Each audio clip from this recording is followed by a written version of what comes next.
This old story happened to a good boy named Song Bin. The story is about a boy who became a real warrior. Song Bin received a good education, learned to read and write, and learned to speak different languages. We will tell you about how it all happened to him, how a simple boy from the street became a real hero. One afternoon, Song Bin was walking to the market to buy fresh vegetables and fruits. An unfamiliar man approached him and pointed his finger at him. An unfamiliar man said that the boy had energy and strength. This power can make him a real warrior. The man promised the boy to make him a real man, a real warrior, and a real hero. Song Bin was very scared then and didn't understand what was happening. The boy did not understand what this man wanted from him. And then everything happened to the boy. There were fierce battles with enemies. But on his way, he met kind old men who helped him with parting words and advice. Song Bin met people who belonged to the Dark Forest. These were magicians and sorcerers. Usually their faces were not visible. They had long hair. They had superpowers. On Song Bin's way, he also met real brave, very large and strong male warriors with whom he had to fight. The main thing is that the boy studied various martial arts. Training took place both day and night. The boy watched real battles, real fights between good. It was very difficult for him to remember everything that was taught to him.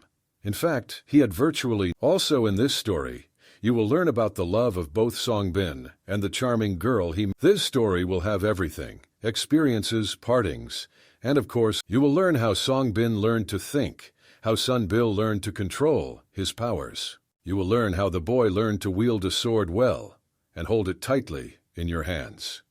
In this story, you will learn what a boy named Song Bin had to go through, find out what difficulties he faced. Dreamwine had to leave his native home.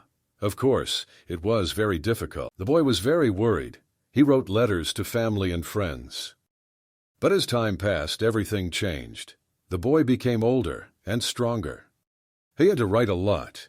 He wrote down various philosophical thoughts that were taught to him. The boy Song Bin worked a lot, studied a lot, in order to become smarter, and he did not sleep at night, and constantly wrote down his thoughts, learned different languages, and I read a lot. Song Bin loved nature very much, and wrote poems on this topic. He was very good at. Day and night, he wrote his observations. He wrote down on paper all his thoughts, everything he thought about. Creative activities were replaced by martial arts. Martial arts with a sword took a lot of time and effort. And one day, he had to make his most important battle, the most serious fight with an opponent. It was a tough fight. Everything was at stake. All knowledge, all strength had to be applied here and now. In the race, so let's start from the very beginning. It was early morning. There was a small cozy school in a nice picturesque place. Our Song Bin studied at this school. There was theory and practice here. Here he studied languages and writing. Here he studied martial arts. One morning, Song Bin fell asleep right at the dining table in the dining room. He slept very soundly and heard nothing. At that moment, the teacher entered the cafeteria. He didn't like it very much. The boy continued to sleep right on the table. His snoring and snoring could be heard throughout the dining room. "What are you allowing yourself to do?" the teacher said. "The dining room is not a place to sleep." Song Bin woke up. "I saw my evil teacher." The boy looked very tired. Song Bin understood that he needed to eat, so he began pouring sauce over the rice. It didn't look very appetizing on the plate. The boy could no longer eat this rice. Every day there was rice. It was unbearable. With strength he tried to eat at least a little. Then Sun Bin could not stand it and screamed loudly in despair. He couldn't eat this rice anymore. It was unbearable. He screamed with all his might and slammed his fist loudly on the table. The teacher observed all these actions. It was clear from him that he really didn't like it. He didn't like the behavior of this young man. Song Bin lay down on the table in despair and cried. He simply did not have the strength to study and eat the same thing all the time. He couldn't look at this rice. "How long will this continue?" the boy screamed. I feel like a slave here." "You can scream and say whatever you want," the teacher said. "It's your right, but it won't help you." They days cheering to Guskan drawers, Axi Turai Bors, Delray, Oidzai Think the teacher will come here. A large, physically healthy man with a beard walked into the dining room. It was the teacher. He took the bowl of rice and tasted it. The teacher immediately realized that these were just the boy's whims. It was necessary to react, and it was impossible to leave it like that.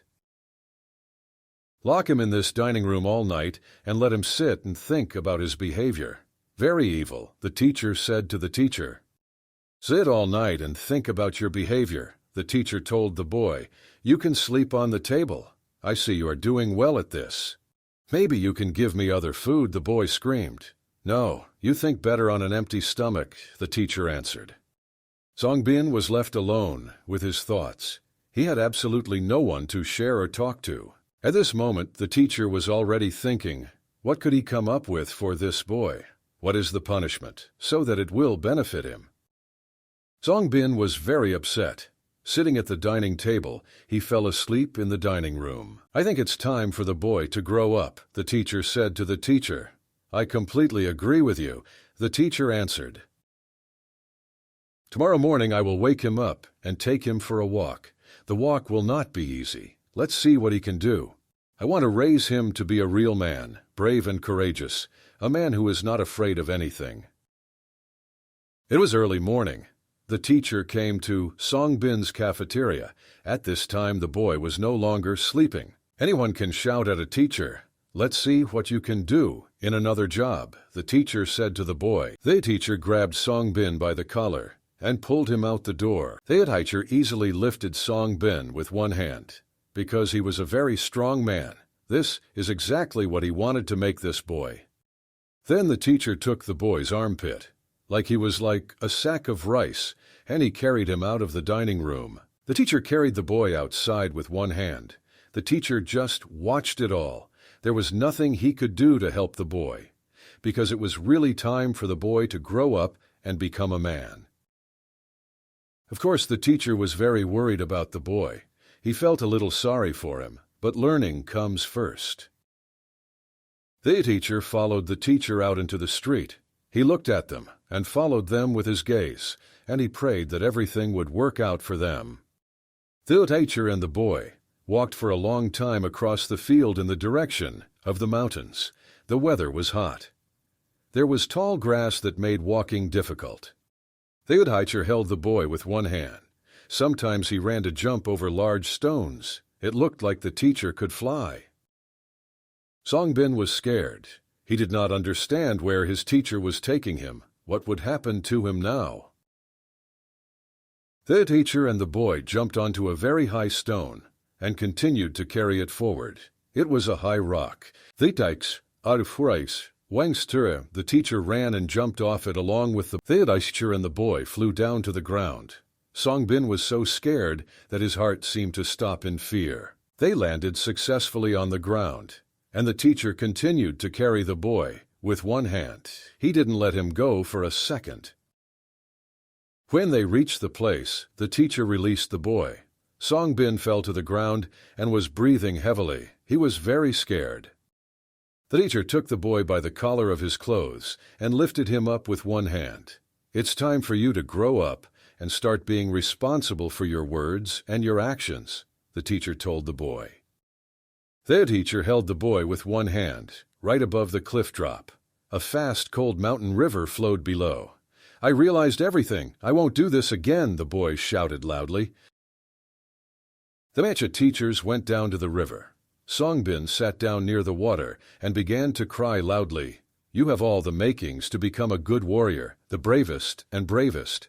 Trust me, the teacher said to the boy. Songbin understood that lessons in the courage of patience had now begun, where he must overcome his fear and step over his weaknesses. Songbin, I began to understand why he was here and what his mission was. Most importantly, he began to understand what the teacher wanted from him. What if I fail? I can do almost nothing. If I can't handle it, what then? The boy asked. You are a special child, the teacher said. You have it all. The main thing is to develop your abilities and skills, and then you will become the bravest warrior. I can't do anything, Songbin shouted. I can't do anything. And in general, I am still too young to be able to do all this. I don't have as much strength as you, the boy said to his teacher. Don't be afraid. I'll teach you everything. Everything I know myself. I see very great potential in you. Fear will go away. Courage and strength will come. You will feel it. First of all, you need to have peace of mind. First we think, then we act, the teacher told the boy. Songbin stood looking at the teacher and memorized everything he said. He understood that these were the words of a real man. The teacher was very focused. He clenched his fists very tightly. It seemed that with his strength he could crush a stone in his fist right into the sand. I will teach you to break stones and rocks with your fist, the teacher said to the boy, and he swung his fist with all his might. The teacher hit the rock with his fist. Stones and small fragments flew in different directions. Songbin had never seen such a strong blow before. Small and large stones scattered in different directions. The boy did not understand how this could be done with one blow. Break the stone without hurting your hand.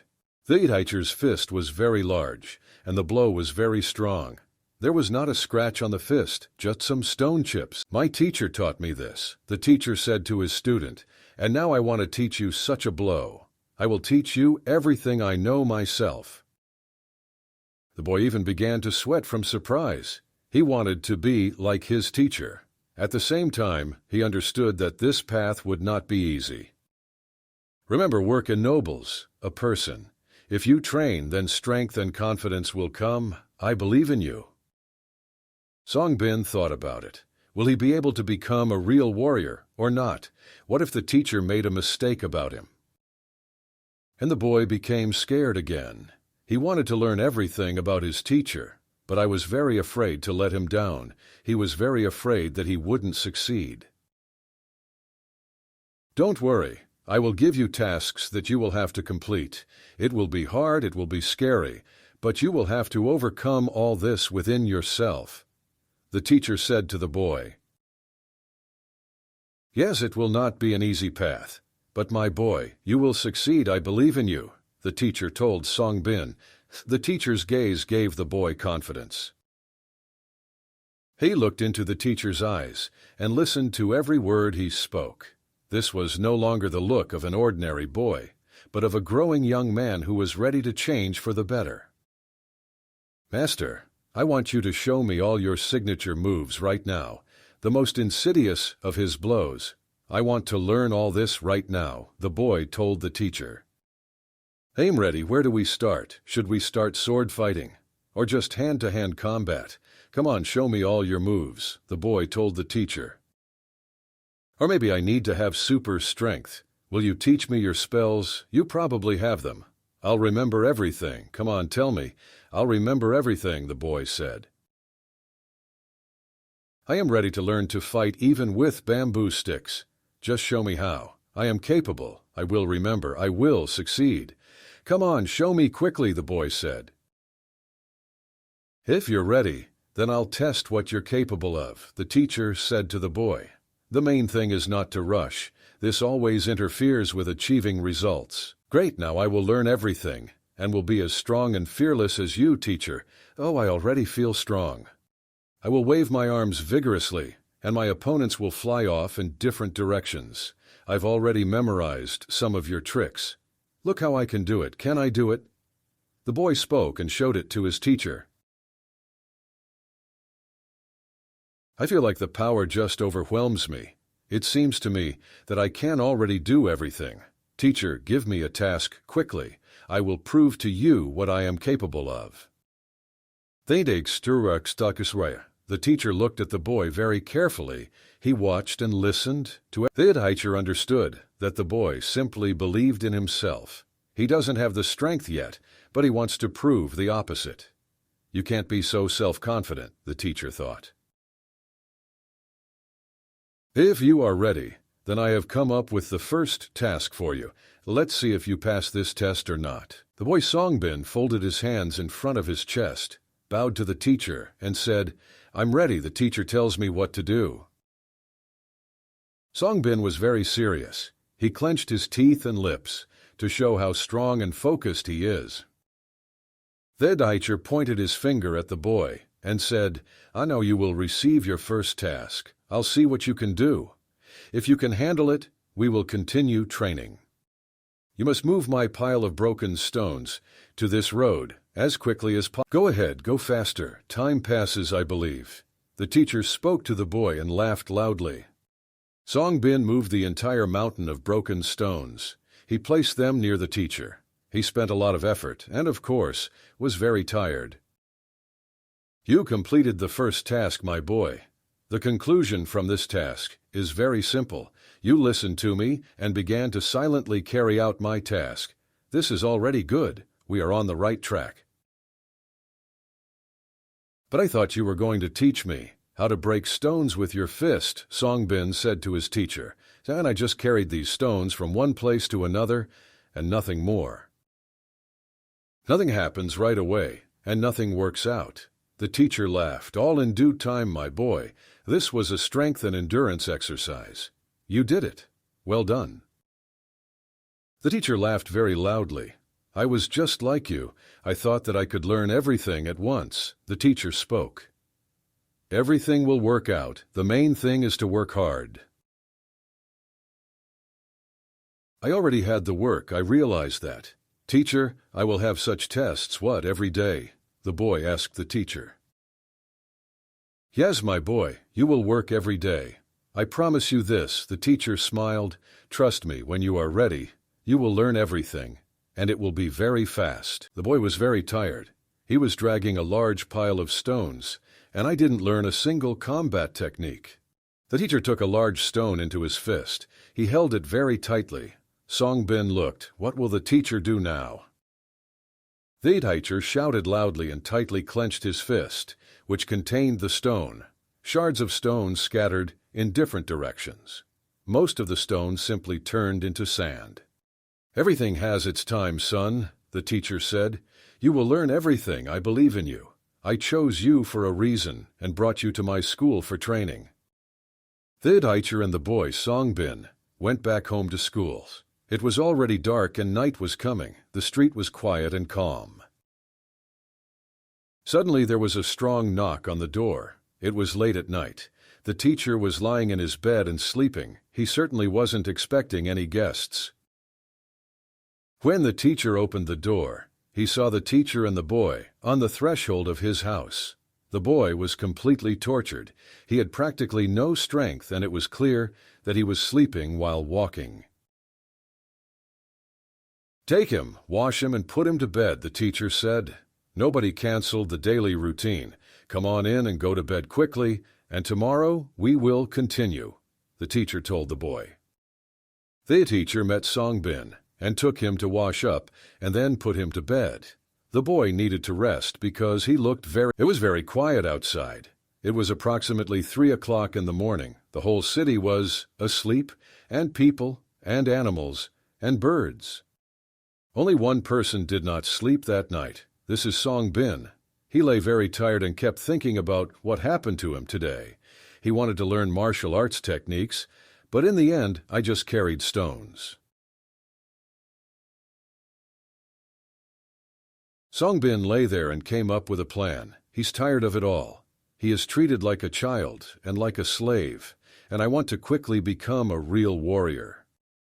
Songbin got out of bed and decided to escape. He decided to run away from this school, back to his home. He walked quietly along the corridor. He tried to make sure no one heard him, but the boards on the floor creaked very much. Suddenly there was a strong knock on the door. The door shattered into pieces. The boy was thrown to the side by the blast wave. A man appeared in the corridor. The boy saw his legs because he had not yet been able to raise his head up to see who was standing in front of him. It seemed like a teacher. With slow steps, he approached the boy lying on the floor. "Where are you going?" the teacher asked the boy. Maybe you can take me with you, and who will study? The boy's teacher kept asking. I'm just tired of everything, the boy said. I cannot take it anymore. I want to go home. I already told you, everything has its time. You will work hard and you will succeed. To do this, you need to be strong physically, mentally. Trust me, son, the teacher said. I know what I am saying, the teacher said to the boy. Song Bin was very upset, tears flowing down his cheeks. If you listen to me, you will succeed. Do not cry. Be strong, be a man. This is a small part of the tests that you have to go through. Your parents will be proud of you later. Don't let them down. And don't let me down, because I made my choice in favor of you. Song Bin was upset, tears streaming down his cheeks. He wanted to become a warrior faster, to master all martial arts techniques, but he just had to work around the house and in the yard. And let's stop being silly, the teacher said. Do you think somewhere will be better than here? I will prove that I am brave. I will prove that I can do everything. Is that clear? The boy shouted loudly. I am not your slave or servant. Song Bin got angry at the teacher. He saw how the other guys trained, and he only had to help with housework and yard work. If you listen to me, I will teach you everything I know, the teacher said to the boy. The main thing is don't do anything stupid. Of course it's easy for you to say, the boy said. You are an adult, you can do everything. Everyone fears and respects you. The main thing is to be honest with yourself, the teacher said. For example, I never ran away from my teacher. That's why I am who I am now. Just think about what you're doing wrong, the teacher said. They are afraid, which means they respect. There's something to it. Nice line, the teacher said quietly to himself. One day I lost my father. It was a long time ago. The teacher said, my father was friends with your father. Then they asked me to look after you as you grew older. That's exactly what I'm doing now, my friend. Do not feel angry with me, the teacher said. Say what you want, I asked the teacher from the boy. I'm tired of eating this damn rice every day. I want spaghetti, pasta, noodles, anything but rice. The next day came. The weather was wonderful outside.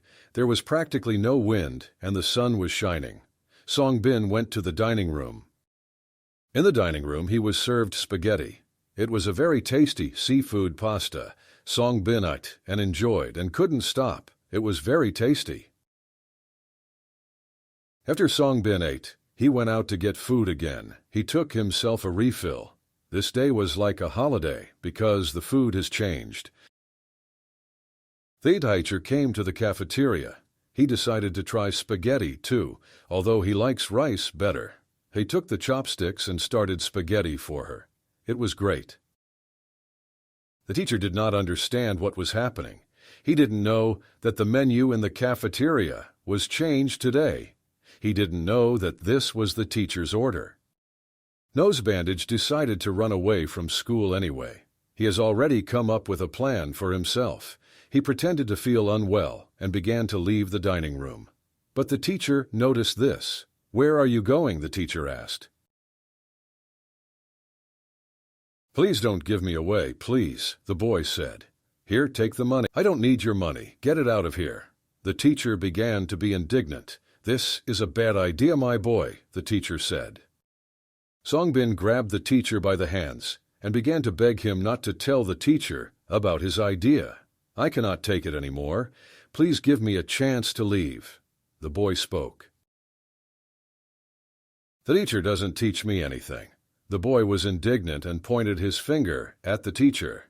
He teaches everyone, but not me. I'm like a slave in this school. The boy was indignant. Okay, run into the yard to the gate. I will help you, the teacher said.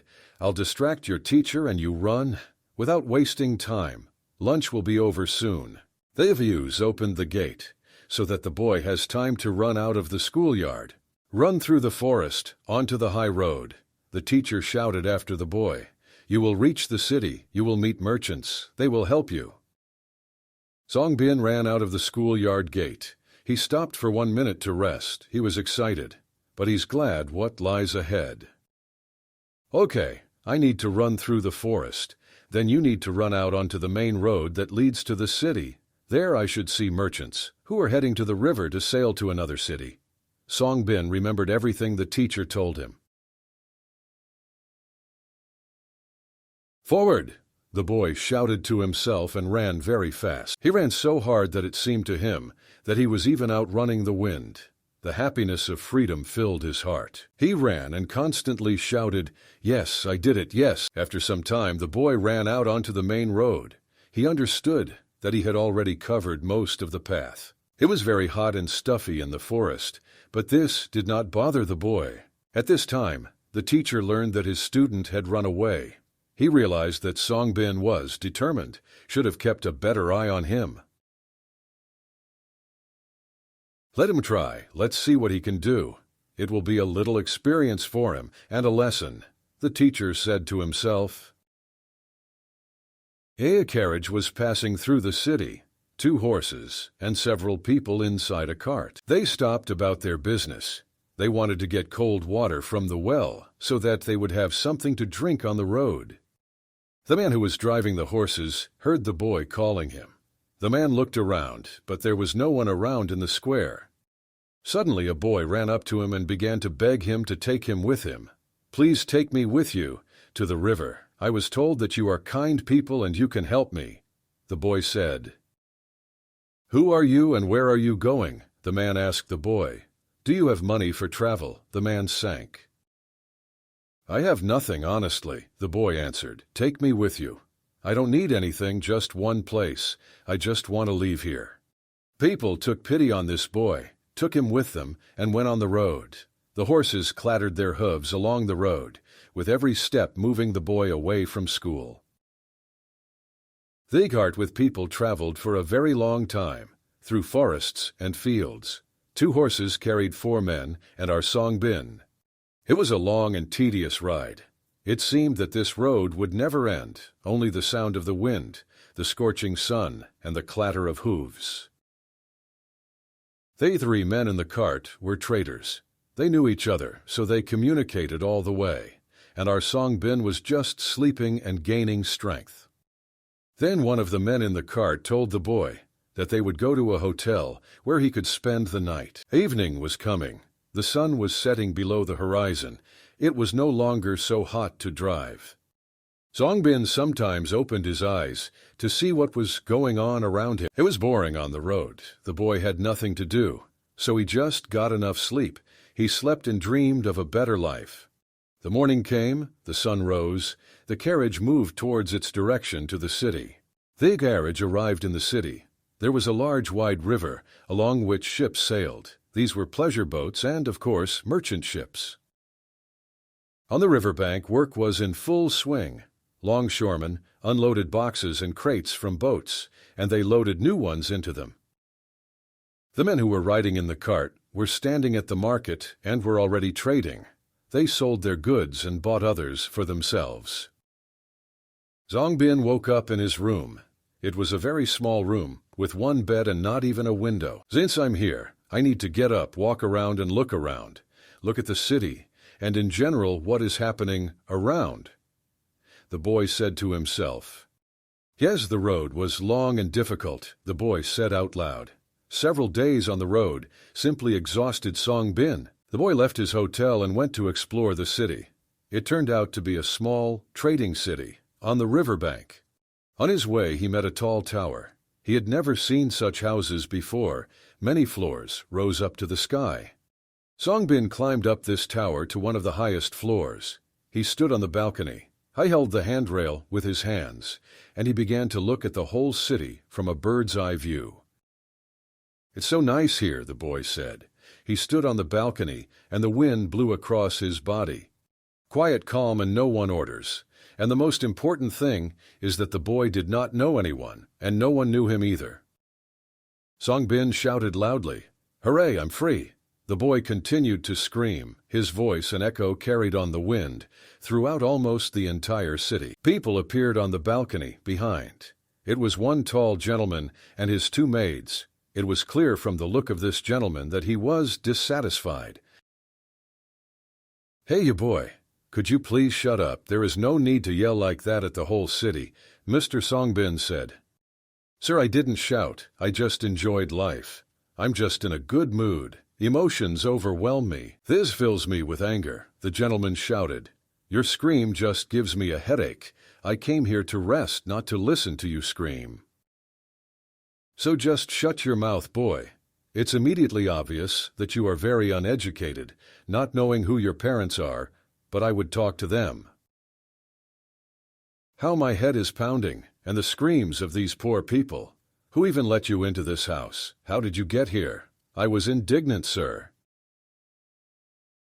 Sir, you are talking too rudely to me. In appearance, you look like an intelligent person, but your behavior is simply disgusting, said the boy to the master. The gentleman began to swear very loudly and scream loudly. His indignation knew no bounds. The boy became a little scared. The gentleman opened his robe, and the boy saw a sword on his belt. Sunbin realized that this was a martial artist, that he might not be well now.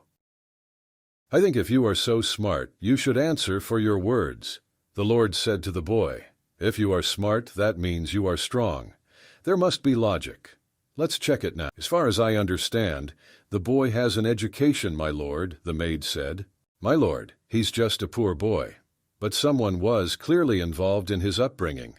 He is a brave boy because he dared argue with you. Maybe I still need to listen to his opinion. Who is he? He was loudly indignant, sir. I guess I'm the person who should put you in your place. Songbin said, I'm too well brought up to be rude to my elders. Poor boy, you will regret what you told me here. No one, you hear, no one has the right to talk to me like that, the gentleman said loudly. There was a little fear in the boy's eyes, but now, more than ever, he was confident in his words and that he was right. The gentleman yelled and was rude to him. The gentleman began to grab his sword, which hung on his belt. The situation was tense to the limit. Do you need to do something? The boy thought. Just what? The boy did not have a combat sword and he did not master martial arts techniques. The gentleman took a few steps forward towards the boy. He grabbed his great battle sword. It's time to cut off your long tongue for everything you say, the gentleman shouted. Mister, don't stop, the second maid screamed. What are you doing? It's just a boy. He is not your rival. Here I decide who is an opponent and who is not. If the boy has not been taught good manners, that's his problem. I'll punish him so that he remembers this once and for all. The poor uneducated boy should know his place. The master raised his large battle sword above his head. He swung at the boy. The sun's ray. This is all over, the boy thought. He was free and enjoyed life for such a short time, until I met this crazy gentleman. Beads of sweat ran down Songbin's face. The boy became very angry. His fear faded into the background. You were rude to me, boy, and you have to pay for it. Otherwise I will lose respect. Position is the main thing for me. The Lord said to the boy, You were the one who yelled at me. You were the one being rude. I was just enjoying life, and not your status, but I will accept this fight no matter what. Now I will show you who is right here. I will cut off with a long tongue that you no longer shouted at the whole city. I'm right, trust me, not the poor boy. Come on, I'm ready, start, the boy screamed loudly. Songbin was no longer afraid of anything. I will fight you with my bare hands to prove you're right. Let people see who is right and who is wrong. People will judge. People are not stupid. It's an uphill battle, but I'm ready, the boy said. The gentleman was simply furious. He was simply not himself. He didn't expect the poor little boy to confront him. The gentleman went straight to attack the boy. He brandished his large iron sword. The boy Songbin froze in fear. His whole life flashed before his eyes. It seemed to him that this was the end, and he could not do anything about it. The boy swung his foot hard and hit the master straight in the stomach. The blow was very strong. Songbin himself did not expect this. The gentleman staggered and flew to the side. He did not expect such a confrontation. He lost his breath. It was painful. "Who are you?" the boy asked. "You don't know my name, believe me. I once studied with the best teacher in the best school, which, by the way, you escaped from. And just so you understand, we don't abandon our own. This is the main rule of our school, but I see you haven't gotten to this point," the girl said ironically. "Tell me your name, girl. I don't fight with women, but I see this as a special case. Your name, fast," the gentleman shouted. "My name is Lisa. Does this make you feel better? Now you know who will punish you for your arbitrariness," Lisa shouted. "I had a rule not to fight women, but I see this as a special case. We will have to move away from these rules. Nobody invited you here. It's your own fault." "Well, they didn't call me. I came myself. I don't like it when big men offend little ones. I see that you only know how to scream and choose opponents younger than yourself. I don't respect people like that. Maybe you can show what you are capable of," Lisa said. The gentleman became very angry. This was the greatest anger he had ever felt. He clenched his teeth very hard in anger. The gentleman was very angry. He made strange sounds and waved his iron sword left and right. He decided to attack the girl, break your rules, and punish her, because in front of everyone she disgraced him. "I will make you regret this," the master shouted. "There was no need to come here. I will fight you like a man," said the gentleman. "Let's see what you can do," Lisa said. "I had different opponents in the fight, but I have never seen such impudent ones." "You will now answer for your words," the gentleman shouted loudly. He gritted his teeth and ran to fight towards the girl.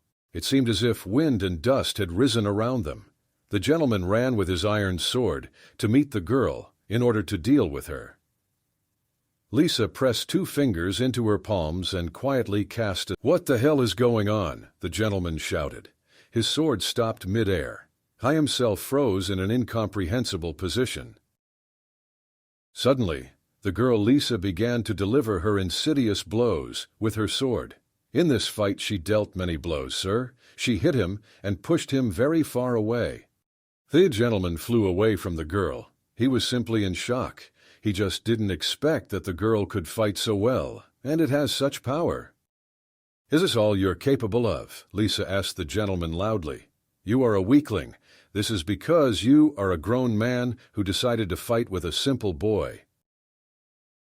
"I don't intend to listen to insults from you. Who are you to teach me life?" "This girl who has good upbringing and manners. She protects the weak and those younger than her, unlike you," Songbin said. "Sir, it seems to me that she is stronger than you. I also think she's right, and you should apologize.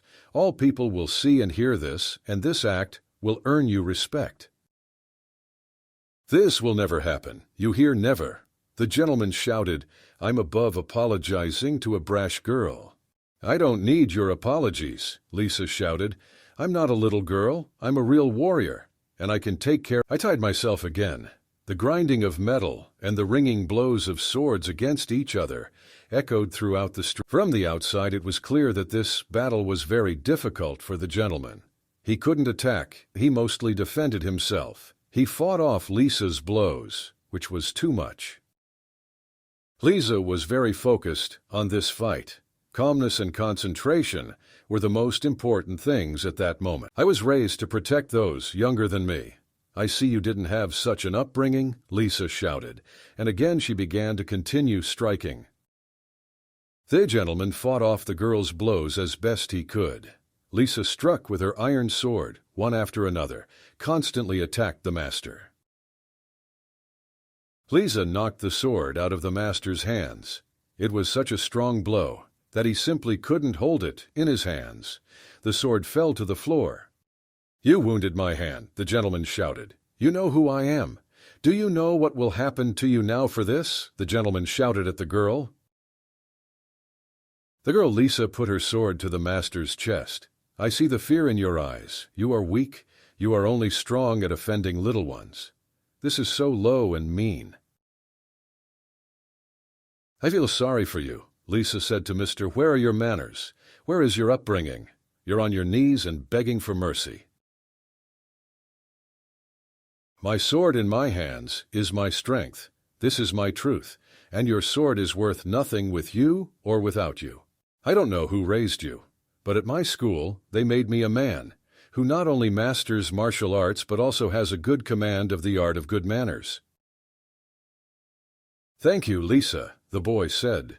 At first glance, you don't seem so strong. I am very glad to meet you. I'm also happy about Sunbin, Lisa said. Come on, I have a lot to tell you. Let this idiot sit and think about his behavior. Remember, our conversation is not over. Just get in my way. I'll remember everything for you, the gentleman said after the boy. You ran away from school too early. You didn't have to do that. All your training is still ahead. You are ahead of your entire future journey, Lisa said to the boy. You will meet different people on your way, Songbin, Lisa said. Be careful, thinking with your head about who you can say what and who you can't say. Know one thing, you have the best teacher in school. The gentleman remained sitting on the ground. He was in pain and was bleeding from his arm. The worst thing was that he was ashamed.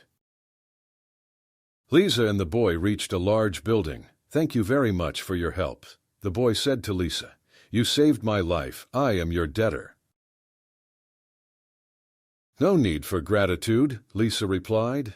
But of course I will remember about your debt, Lisa said. I have nothing to give you, so just thank you as part of my gratitude.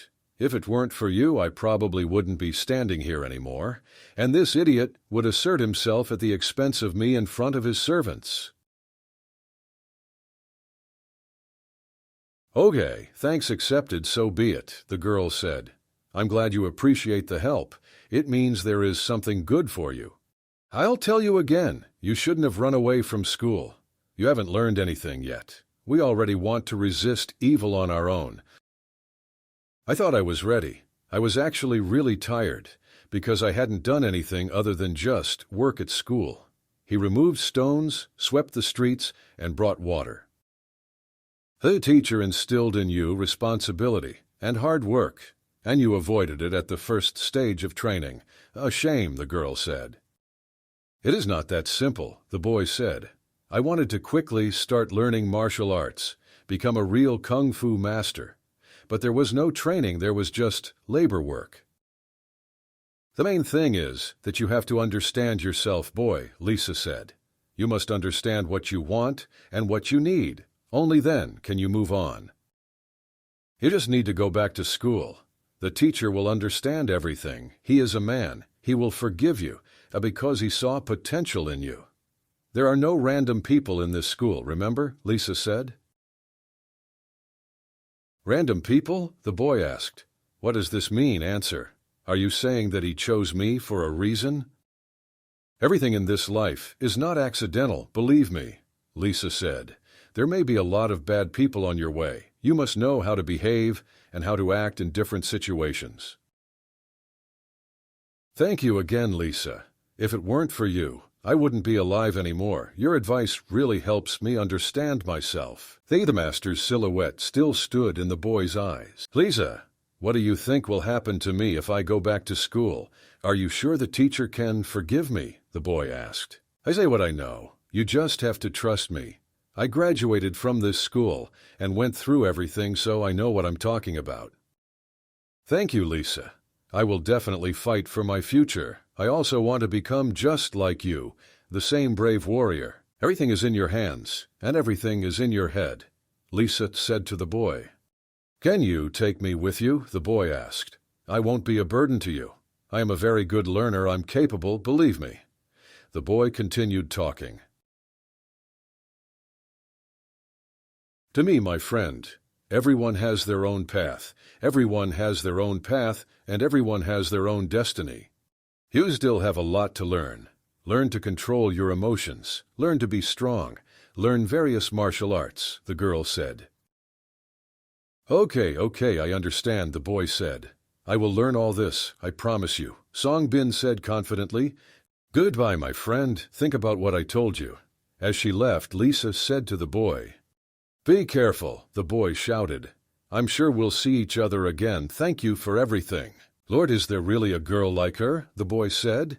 He greatly admired her courage, and core strength. Night has come. Song Bin decided to go back home to school. He walked all night. The boy got very hungry, saw a small restaurant, and decided to eat there. He ordered his favorite noodles with soy sauce.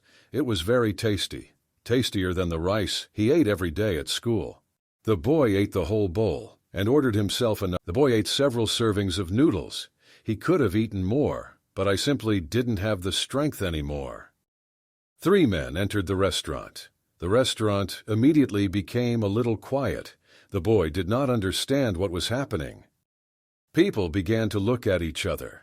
There was tension. All the restaurant visitors began to look in the boy's direction. "There is a restaurant." 3 men were standing. They had angry faces. They looked very strong and looked like guards. "Where is this impudent boy?" one of the guards asked. The restaurant administrator was very scared. Of course, he didn't want problems in his restaurant. "If you're looking for a young man in a blue robe, he is sitting at table 5. The restaurant administrator said and pointed his finger in the boy's direction. Song Bin did not expect such a turn of events. It was his first time in this city and in this restaurant.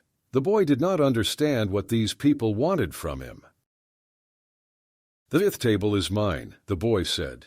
"Are you talking about me now, or did I imagine?" the boy asked. "This is definitely him," one of the guards said. "The main feature is an impudent boy who loves to talk, likes to argue with adults." The guards quickly walked towards the boy to the 5th table. Security guards began to surround him in this restaurant. "So stop, men, stop, I say." The boy said, "You probably made a mistake. I do not know you at all. I'm seeing you for the first time. I couldn't offend you or hurt your feelings. Based on your description, everything agrees with us. Everything points to you. Was it you who was rude to our master in the great tower?" the guards asked the boy. "I don't understand what you're talking about. I wasn't being rude.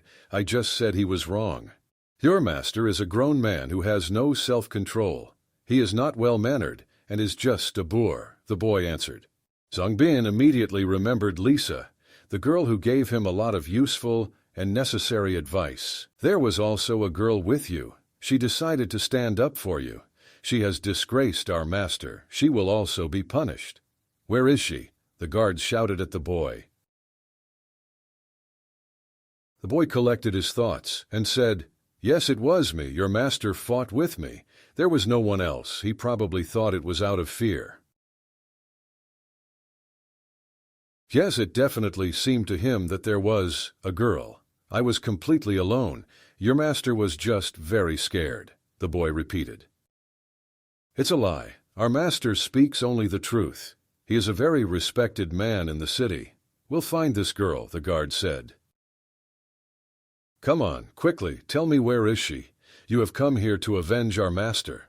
Or did you think he would forget it?" "I don't know anything about the girl. I repeat to you, I was absolutely alone." "I can see perfectly well that you are lying. I'm giving you one last chance to tell the truth. Where is the girl? Answer." The boy was silent and did not confess. The girl Lisa helped him a lot then. All he could do now was just remain silent. "Don't give it away." "Take him, grab, twist his arms," one of the guards shouted. 2 guards held the boy's hands tightly. One guard stood in front of the boy and shouted loudly at him. "You'll come with us, okay?" the guard shouted at the boy. "I'm not going anywhere." "What are you doing?" the boy shouted. "Let me go quickly," the boy continued to scream. The guards did not listen to the boy and led him out of the restaurant by the arms. They were very strong. The boy struggled to escape from the guards' hands. "If you don't stop yelling, I'll hit you." One guard smiled and said, "You understood me?" the guard asked the boy. The guard raised his fist to hit the boy in the face, but Song Bin managed to dodge this blow. "Get your dirty hands off the boy." A loud male voice was heard. The chronicles turned around in fear. 3 against 1, is that manly?" the man shouted loudly. The guards turned back once again and stopped. You are just cowards. Your master is also a coward. Only a coward would send 3 big guards after one little boy. Songbin recognized this voice. It was very unexpected. He looked back and saw his teacher, a person who does not leave his people in trouble. "Who the hell are you?" one of the guards asked. "I do not understand what is going on." "My name is too famous to be mentioned by ear," the teacher said. "I see you weren't taught good manners, so I'll have to do it."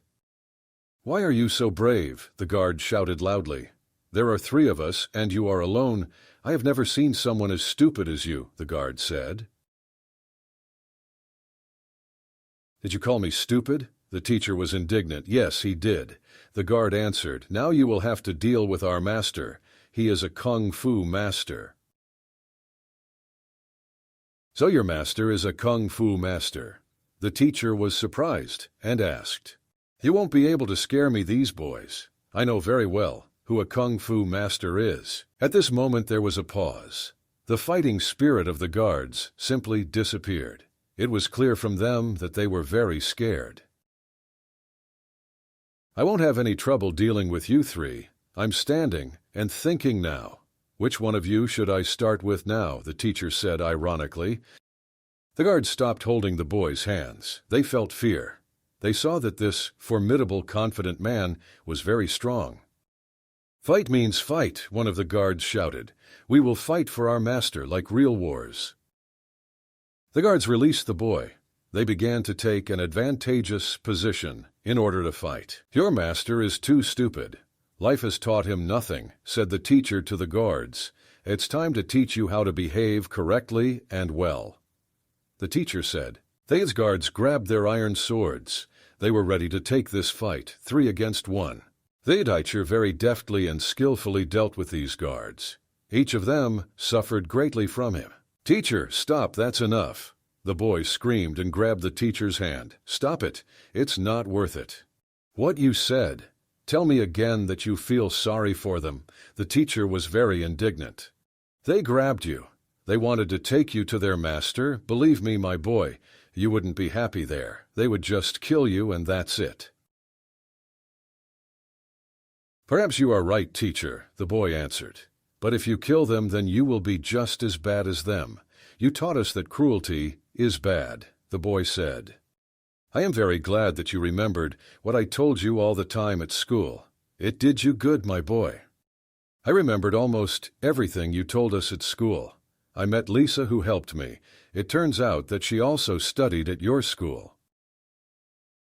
"Just stop this cruelty. You never taught us this, please. These guards are too stupid to answer for their master." "Okay, my boy.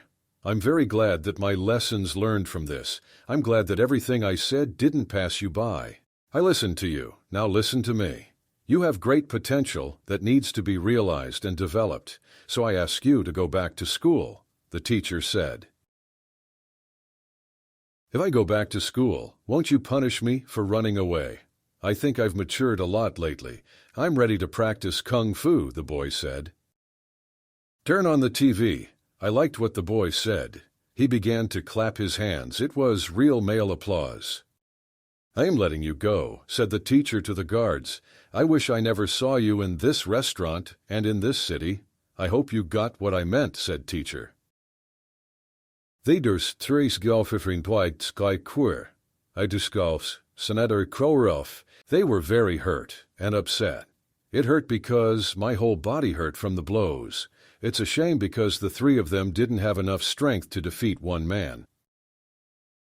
So I suggest leaving this restaurant and returning to your home school," the teacher suggested to his student Song. The teacher took the boy by the hand, and they walked towards It was deep night. It was very dark outside. The school building was practically invisible in the dark. The old teacher was sleeping peacefully in his bed. He definitely wasn't expecting any guests today. It was already too late. Suddenly the teacher heard a knock on the door. There was loud fist knocking on his house. The teacher stood up from his bed to open the door. The old teacher opened the door and saw the teacher and the boy Song Bin on the threshold of his house. They were tired but very happy. "Are you receiving guests today?" the teacher asked with a smile. "Teacher, I'm very hungry. I'm ready to eat a whole elephant," the boy said. The old teacher stood on the threshold of his house. He shined a flashlight on his guests. "Now I'll feed you," the teacher said. "Come in." A lot of different food appeared on the table. The aromas and smell filled the entire room. Everything looked very appetizing. The boy teachers poured hot tea for each other to warm up. Tea with honey, lemon, and ginger is simply an elixir for any fatigue. "I was really very tasty. This is one of the teacher's favorite drinks. This tea always warms and calms." After a while, the teacher and the boy just sat at the table and looked at each other. They were silent and did not know what to say. "I think it's time for you and I to have a serious conversation," the teacher said to the boy. "I think it's time for you to go back to school and start studying. You have good potential that just needs to be developed. This is my goal, to make you a real warrior." "But I'm not at all like you, teacher," the boy said. "I can do practically nothing. I don't have as much strength as you. I'm probably not capable of anything." "I'll tell you the truth, my boy. I have business in this city. Too many enemies have accumulated over all this time. I haven't seen some enemies for a long time. Based on recent events, I see that they want to meet with me and deal with me," the teacher said. "Are you going to fight them alone, one against all? This is suicide," the boy told the teacher. "There is one gang. This is a gang of thugs. They came together from different parts of the world. They do not obey anyone and instill fear in the inhabitants of cities. This is a real clan of bandits. Each of them is good at what they do. If they are not stopped, then disaster may occur. I had to meet each of them in battle. Each of them harbored a grudge against me because I defeated them. And now they have come together to take revenge on me. But they are unlikely to succeed. I have a lot of students who can help in difficult times." "Master, perhaps I can help you," Song Bin said. "Two people are better than one," the boy said. "Eat and gain strength," the teacher told the boy. "This is the most important thing for now. We'll deal with the rest a little later," the teacher said. Then the teacher simply ate in silence. He made sure the boy also ate and gained strength. "Master, I am truly ready to help you. I will do anything to win. I'm ready to study further," the boy said.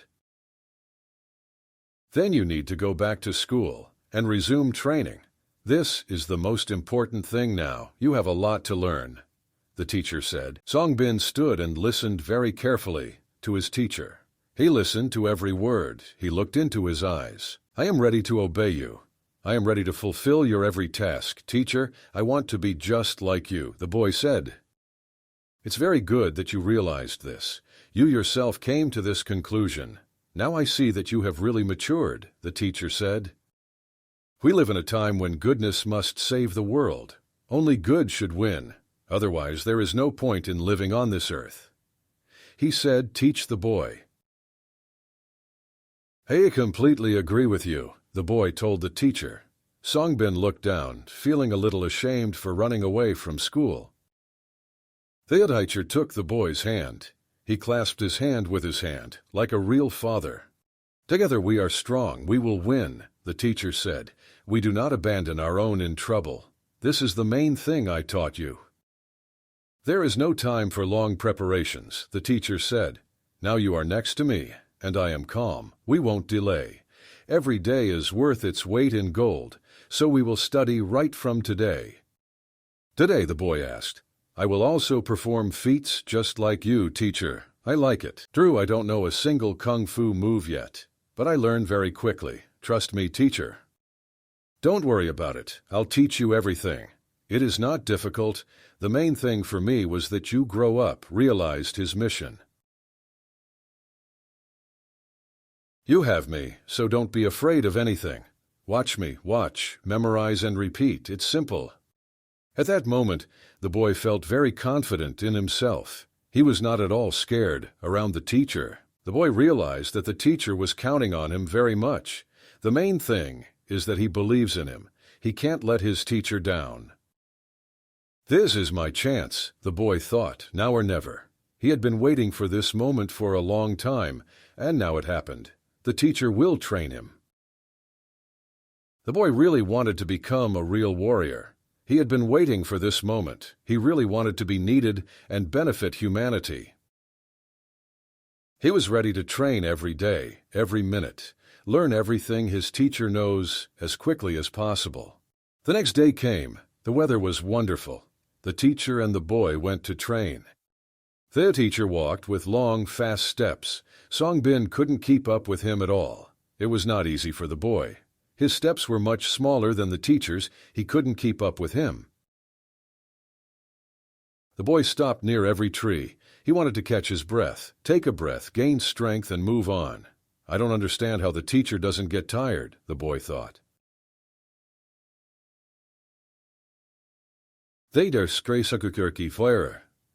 The teacher walked forward with a confident step. His breathing was calm. You are still too weak physically, the teacher said to the boy. Don't worry, this can be fixed, the teacher said. I am still a child, and you are a grown man. There is nothing to compare here, therefore you are not tired at all. I just couldn't keep up with you, the boy said. You must hear and listen to your body, the teacher said. Feel it, then you will understand how to distribute your strength. First you need to learn how to breathe correctly. Then the load will be transferred much easier. Your breathing will not be interrupted, and it will be easy for you, the teacher said. The teacher and the boy were sitting on the stones under a tree. The teacher gave a lot of useful advice. Songbin listened to everything and remembered everything. So if I breathe correctly, it will be easy for me and I won't get tired. Right, that's all? The boy asked the teacher. That's it, the teacher answered. Trust me, this is very important for you, the teacher said. I'll probably write this down so I don't forget, the boy said.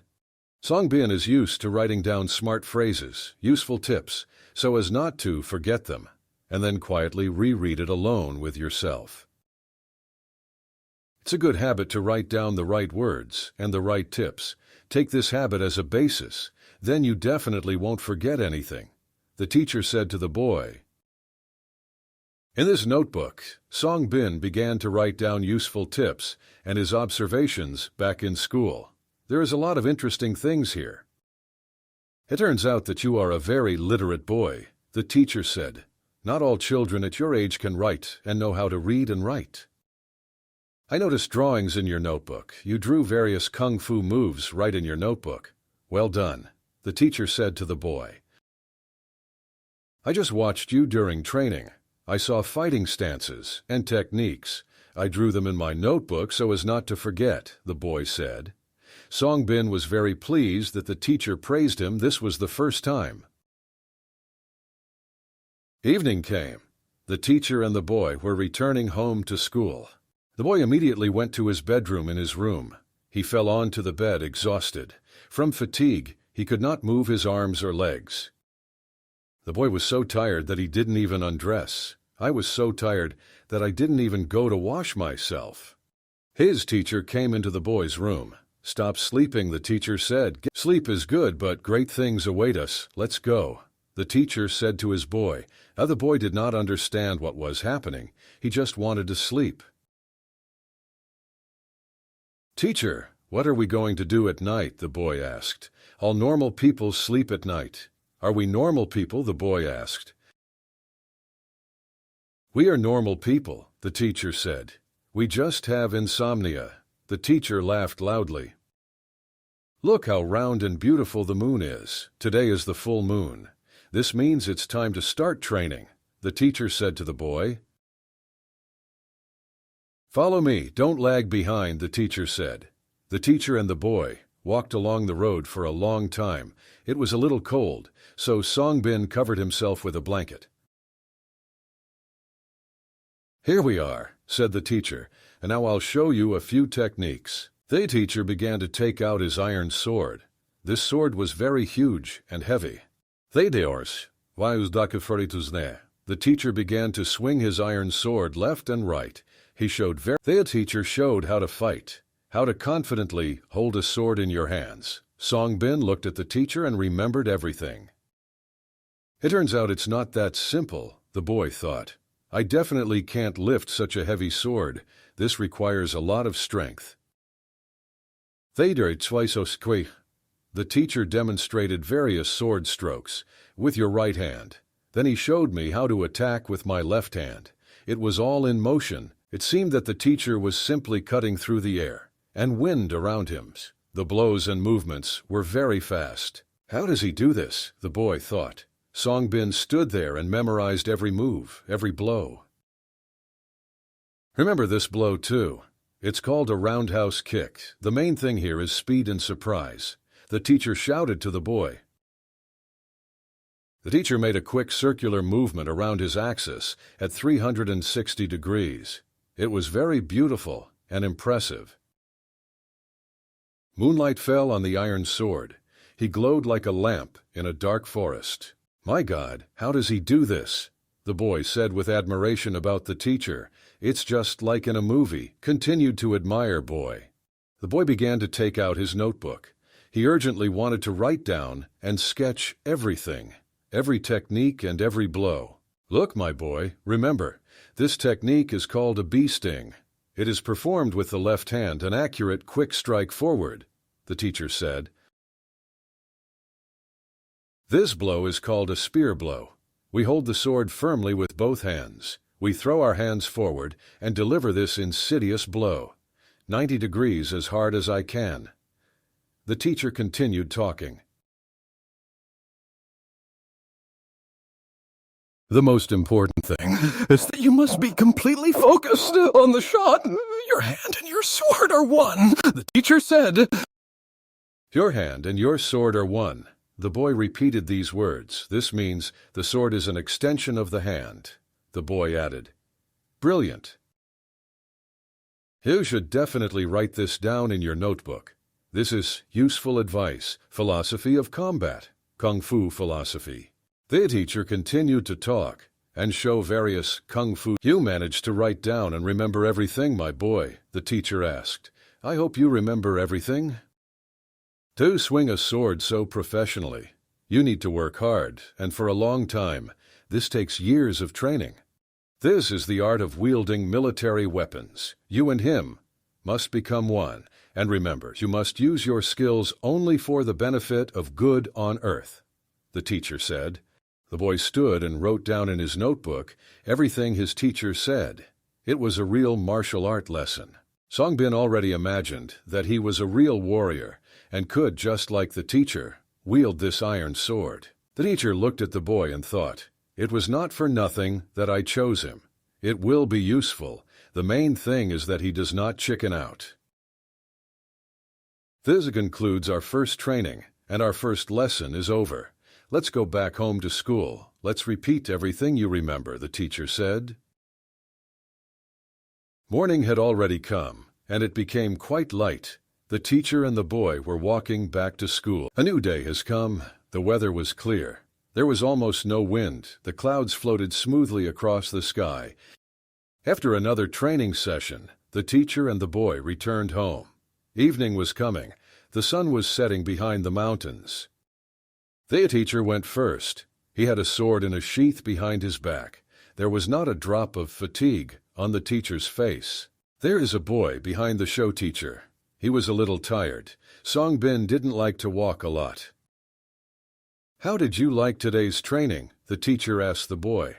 I'm just delighted, the boy replied. This is just the beginning. I have a lot to teach you. The main thing is that you have a desire to become better, the teacher said. The teacher looked at the boy proudly.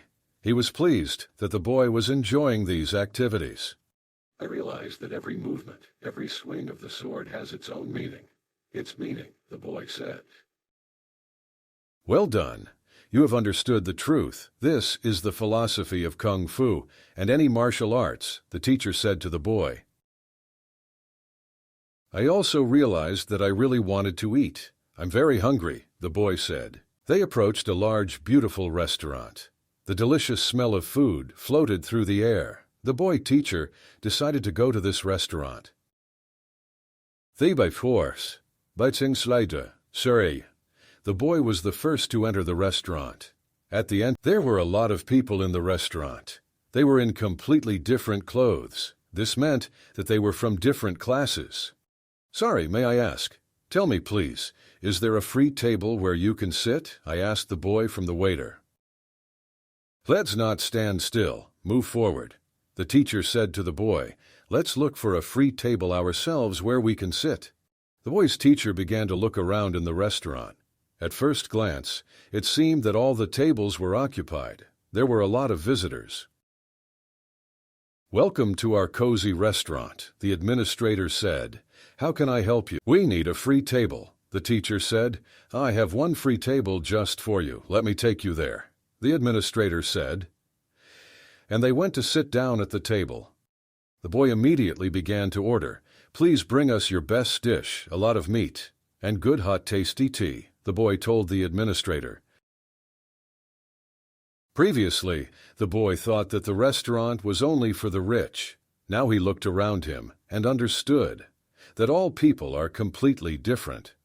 The boy saw that there were richer people, middle class, and the poor.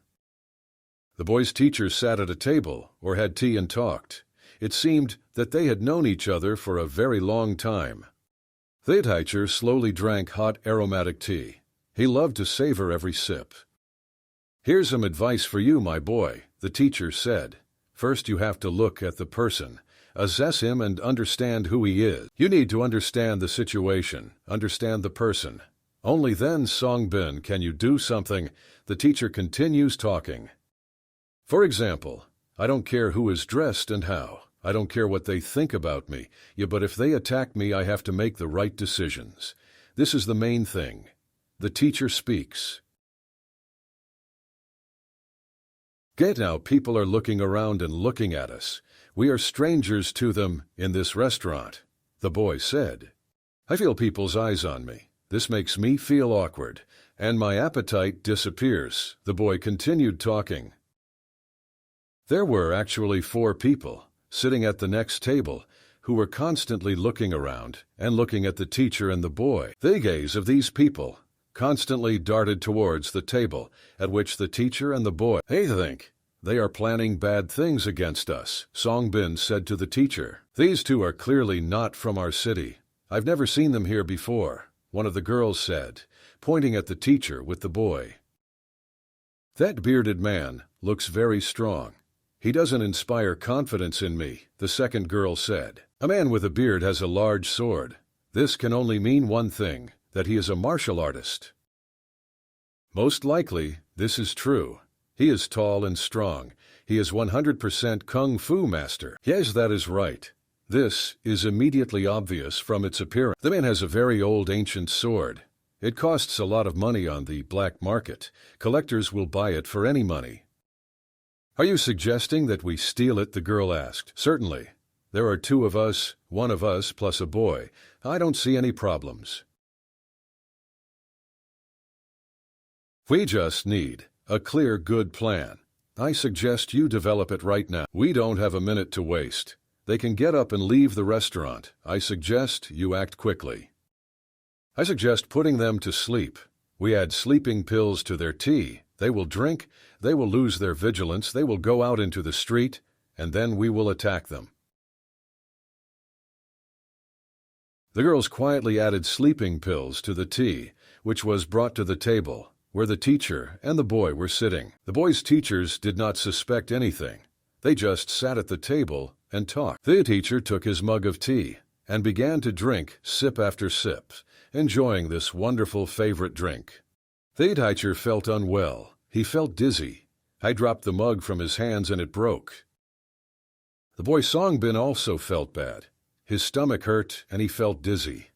The boy's mug also fell out of his hands. It broke, and tea spilled on. It seems to me that the sleeping pills have begun to work, one girl said to the second. I have a strange feeling tired and really want to sleep, the teacher said to the boy. And if they fall asleep right at this table, what will we do then? One girl asked. Songbin sat at the table and looked at the broken pieces of his teeth. If they fall asleep right at the table, it won't be very good. There are a lot of people here. This is not good for us. I poured a small dose of sleeping pills into a cup. I don't think it will knock them off their feet right in this restaurant. This bearded man needs 5 of these before the sleeping pills, not less. If a boy falls asleep at the table, that's the end of our plan. There is no way we can sneak up and steal the sword. Let's hope they don't fall asleep. According to my plan, they should go outside. They will want to sleep, their vigilance will be lost. At this moment, we will attack them. It's almost dark outside already. This is wonderful. We won't be visible in the dark. Great, then everyone will get ready and go outside. We hide behind the trees, the girl said. It was very dark outside. Only the bright white moon illuminated the road a little. The boy's teachers went outside. Listen to me, my boy. I suggest you do a little training, the teacher said. This will help us wake up. Come follow me, the teacher said, and they went. Why do we always go out to train at night? I don't understand, the boy Songbin said. I like your training, teacher, the boy said. But why don't we train during the day? I don't understand. Because you have to get over yourself, overcome your weakness, fatigue, overcome your sleep, the teacher said to the boy. Look, I think we're being watched, the teacher said and pointed to the left. People's clothes were visible in the darkness. It was completely unclear how many there were. Bravo, you make our plan even easier. You have come to a dark place where no one will see or hear you. Bravo, the girl said. These are the people from the restaurant, the boy said loudly to the teacher. I warned you that they were watching us. I told you, the boy said. One of the people attacked the boy. He ran towards the boy to grab him, but Songbin was not at a loss. He used the technique that the teacher showed him. The boy himself did not understand how he did it, but the enemy was already lying on the ground. I suggest you get out of here. Otherwise, I am not responsible for myself, the teacher said loudly. I give you a chance to leave here healthy and on your own 2 feet. I'm counting to 3. 1, 2, 3, the teacher said loudly. He's not joking. I can tell you that for sure. The boy said to the robbers, look at him, how healthy he is. The robbers were in great pain because they did not expect that the sleeping pills would not work. They didn't expect such a response. The robbers rose from the ground. They shook off dirt and dust from their clothes. They were in pain and were breathing heavily. Forgive us, O great master.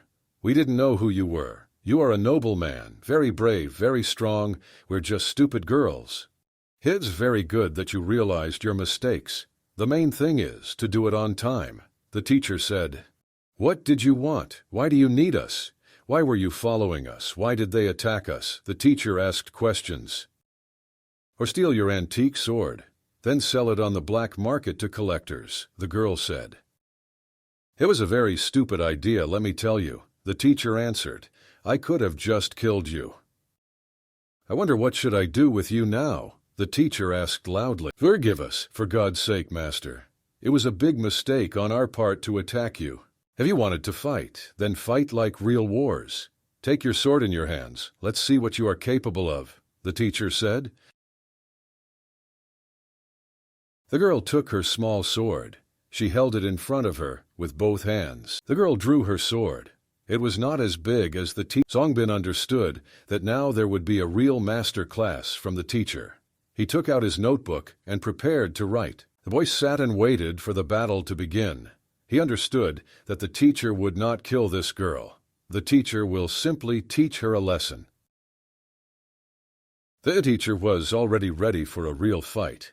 He held his large iron sword tightly in his hands. That boy was a little worried. What if something goes wrong? Songbin, just look at me and remember. No, better write it down. You're good at this. This is my master class for you. Songbin opened his notebook, sat more comfortably, took a pen, and prepared to write down everything he saw. I was looking forward to new kung fu techniques from the teacher. He was even ready to sketch the best moments. The opponent took out his sword. and ran quickly in the direction. She jumped very high into the sky to give the teacher a super. The teacher stood confidently on two legs and held his sword tightly. He was ready for this attack. A sword fight ensued. The grinding sound of metal echoed throughout the forest. Sparks flew in different directions. No one wanted to give in to the two of them. The teacher attacked and fought back, only to make the opponent tired. The swords clashed against each other. The evil from the metal spread throughout the forest. Everything around seemed to freeze. The fight continued. Nobody wanted to give in. Nobody wanted to give up. The girl again jumped in the air. She did a somersault and took the sword with both hands to deliver her insidious blow. The teacher was very calm and concentrated on this battle. He controlled the entire process. "My boy, do you write down everything you see?" the teacher asked. "Yes, my teacher. I try to write everything down. I even sketch some of your attacks in my notebook," the boy answered. It was late at night. The moon shone so brightly, like a lantern. The rest of the people from the restaurant also stood aside and watched the battle take. The boy Songbin also stood and watched the battle unfold. He had never seen anything like this before. Everything was real. The teacher fought very beautifully. He showed different techniques that the boy had never seen before. The boy tried to very quickly record all the movements and all the kung fu techniques. This fight continued. Everyone showed everything they can do in martial art. "Master, I don't want you to give in to me," the girl shouted loudly at the teacher. The teacher was very serious. He was in complete control of this fight.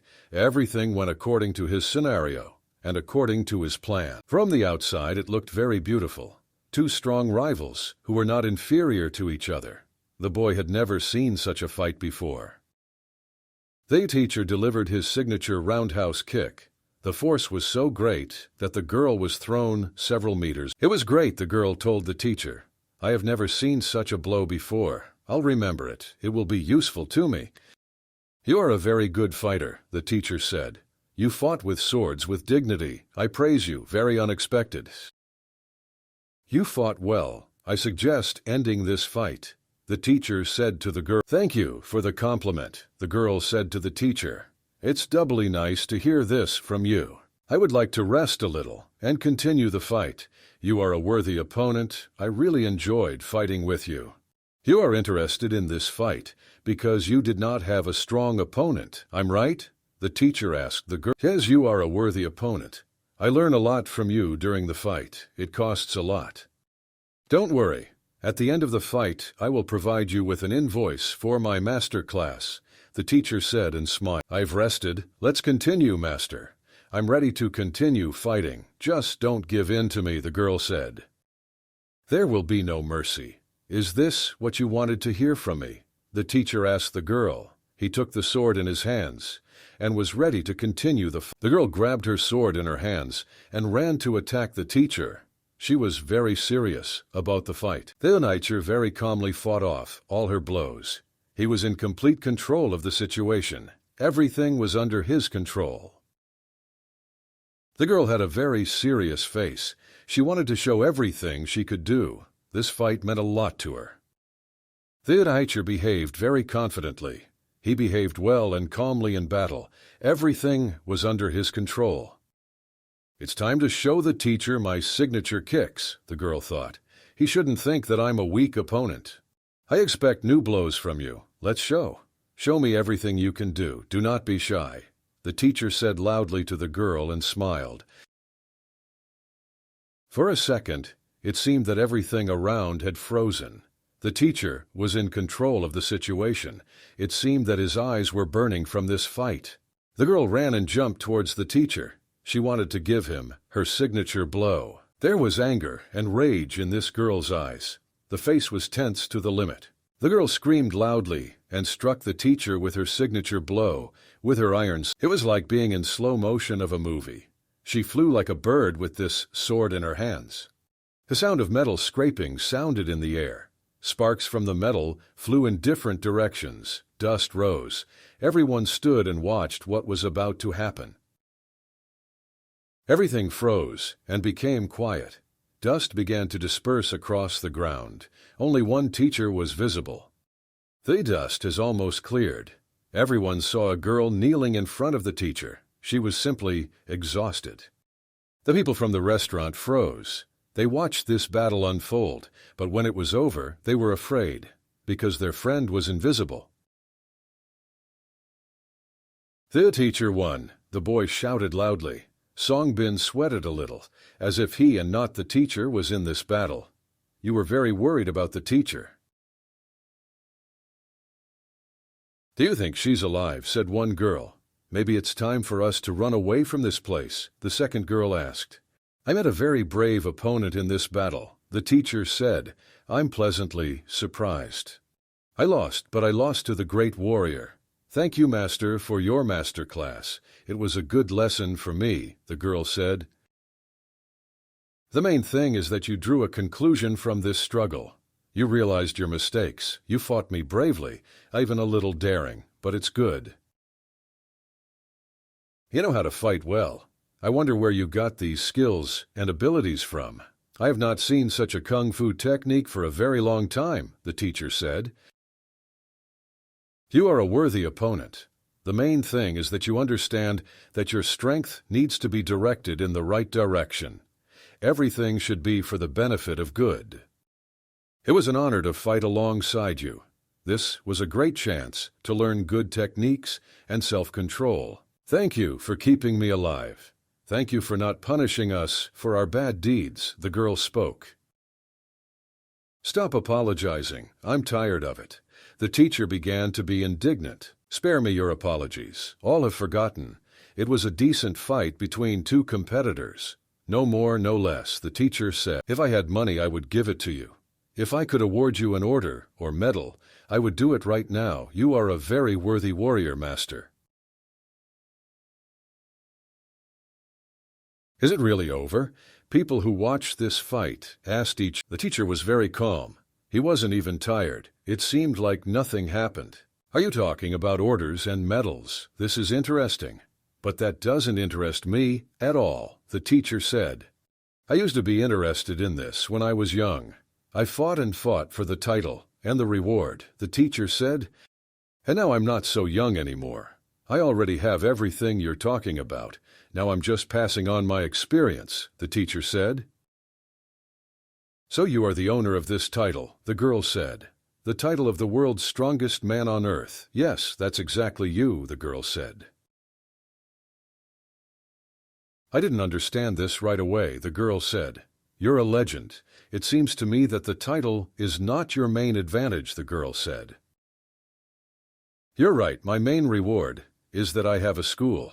I teach how to become not only a warrior, but also a real person. My dignity. This means that good must always defeat evil, the teacher said.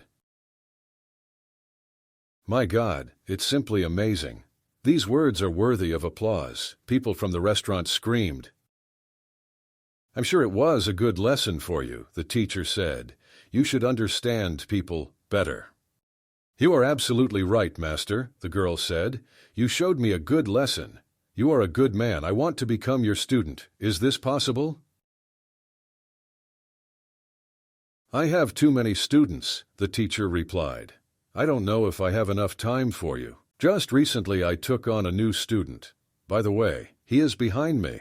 This is the young man who sits and writes in a notebook, the teacher said. At this moment, the boy sat and wrote down the name of the kung fu techniques that his teacher used. Boy Songbin, at this moment, was drawing various techniques that the teacher used. Boy answer, are you my student or not? The teacher asked loudly. Songbin raised his hand up with a satisfied face. Yes, yes, of course, the boy answered. I am a student of this great master. I'm very proud. This boy is great. He watches me and writes down everything he sees. Everything I teach, he writes down. Teacher, it seems to me that my notes will soon be able to be collected all together. It will be possible to publish a whole book. Many poor children will be able to learn from this book of martial arts. This is great, the boy said. Master, will you accept me as your student? I promise you that I won't let you down. I will also write down everything you do and say, the girl said. It seems to me that you have more than just a notebook. This already looks like a scientific textbook on martial art. I didn't even think about it, the boy said. But there is truth in your words. Everything I saw and heard under the teacher is written down here. Plus, there are drawings. Sorry, but today I will tell you no. I am no longer taking students. We didn't eat very well, so I say no, the teacher said. I understood. No means no. I think if we had met well, then everything could have been different, the girl said. Night was falling. It was already very late. The moon shone very brightly and illuminated almost the entire sky. My boy, if you're done, then let's get out of here. The teacher said. Okay, I agree, the boy answered. The girl really wanted to become a student of this wonderful man, a master of his craft and a great warrior, but she was refused. Of course, anger filled her. The fact that the teacher didn't take her was her fault in the first place. The girl turned around and slowly began to walk away. Her friends and girlfriends looked after her.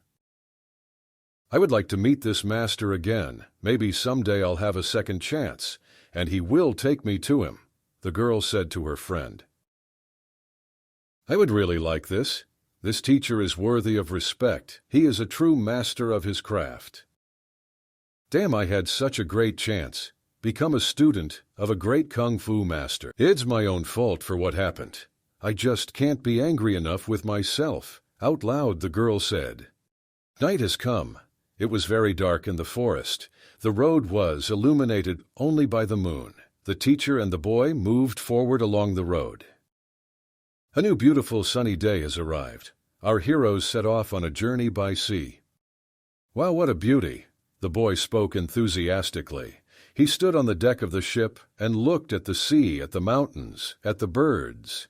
It was absolutely amazing. He had never seen the sea in his life. Beauty continued to admire boy. The splashes of water and the sound of the sea overwhelmed the boy's delight. Not far from the boy on the deck stood a teacher. He stood and looked into the distance. He probably also admired nature. The boy was surprised because his teacher was dressed completely differently.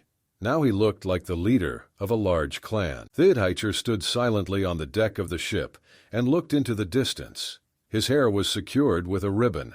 He was dressed in a long, beautiful robe. How are you doing? The boy asked. He tells me that there is seasickness. What do you think, teacher? Am I already sick? The boy asked. No, the teacher answered. No, are you sure this is accurate? So I'm healthy. That's great. Hooray, the boy rejoiced. Today all ships are sailing to the big city. It's also good here, the teacher said. The teacher and the boy stood on the deck of the ship and looked at the sea. You must be able to listen to nature. It calms you down, the teacher said. The boy took out his notebook and pen. Turn on and repeat. Please, I'll write it down in my notebook, the boy said. Nature allows you to be alone with yourself. Nature calms and puts everything in its place, repeated teacher. The boy Songbin wrote down all these expressions and sayings. It seemed to him that this was a real philosophy of life. You must learn to hear nature. She can teach you and suggest a lot. Remember this, the teacher said. Of course I'll remember this, but I'd better write it down for myself to read.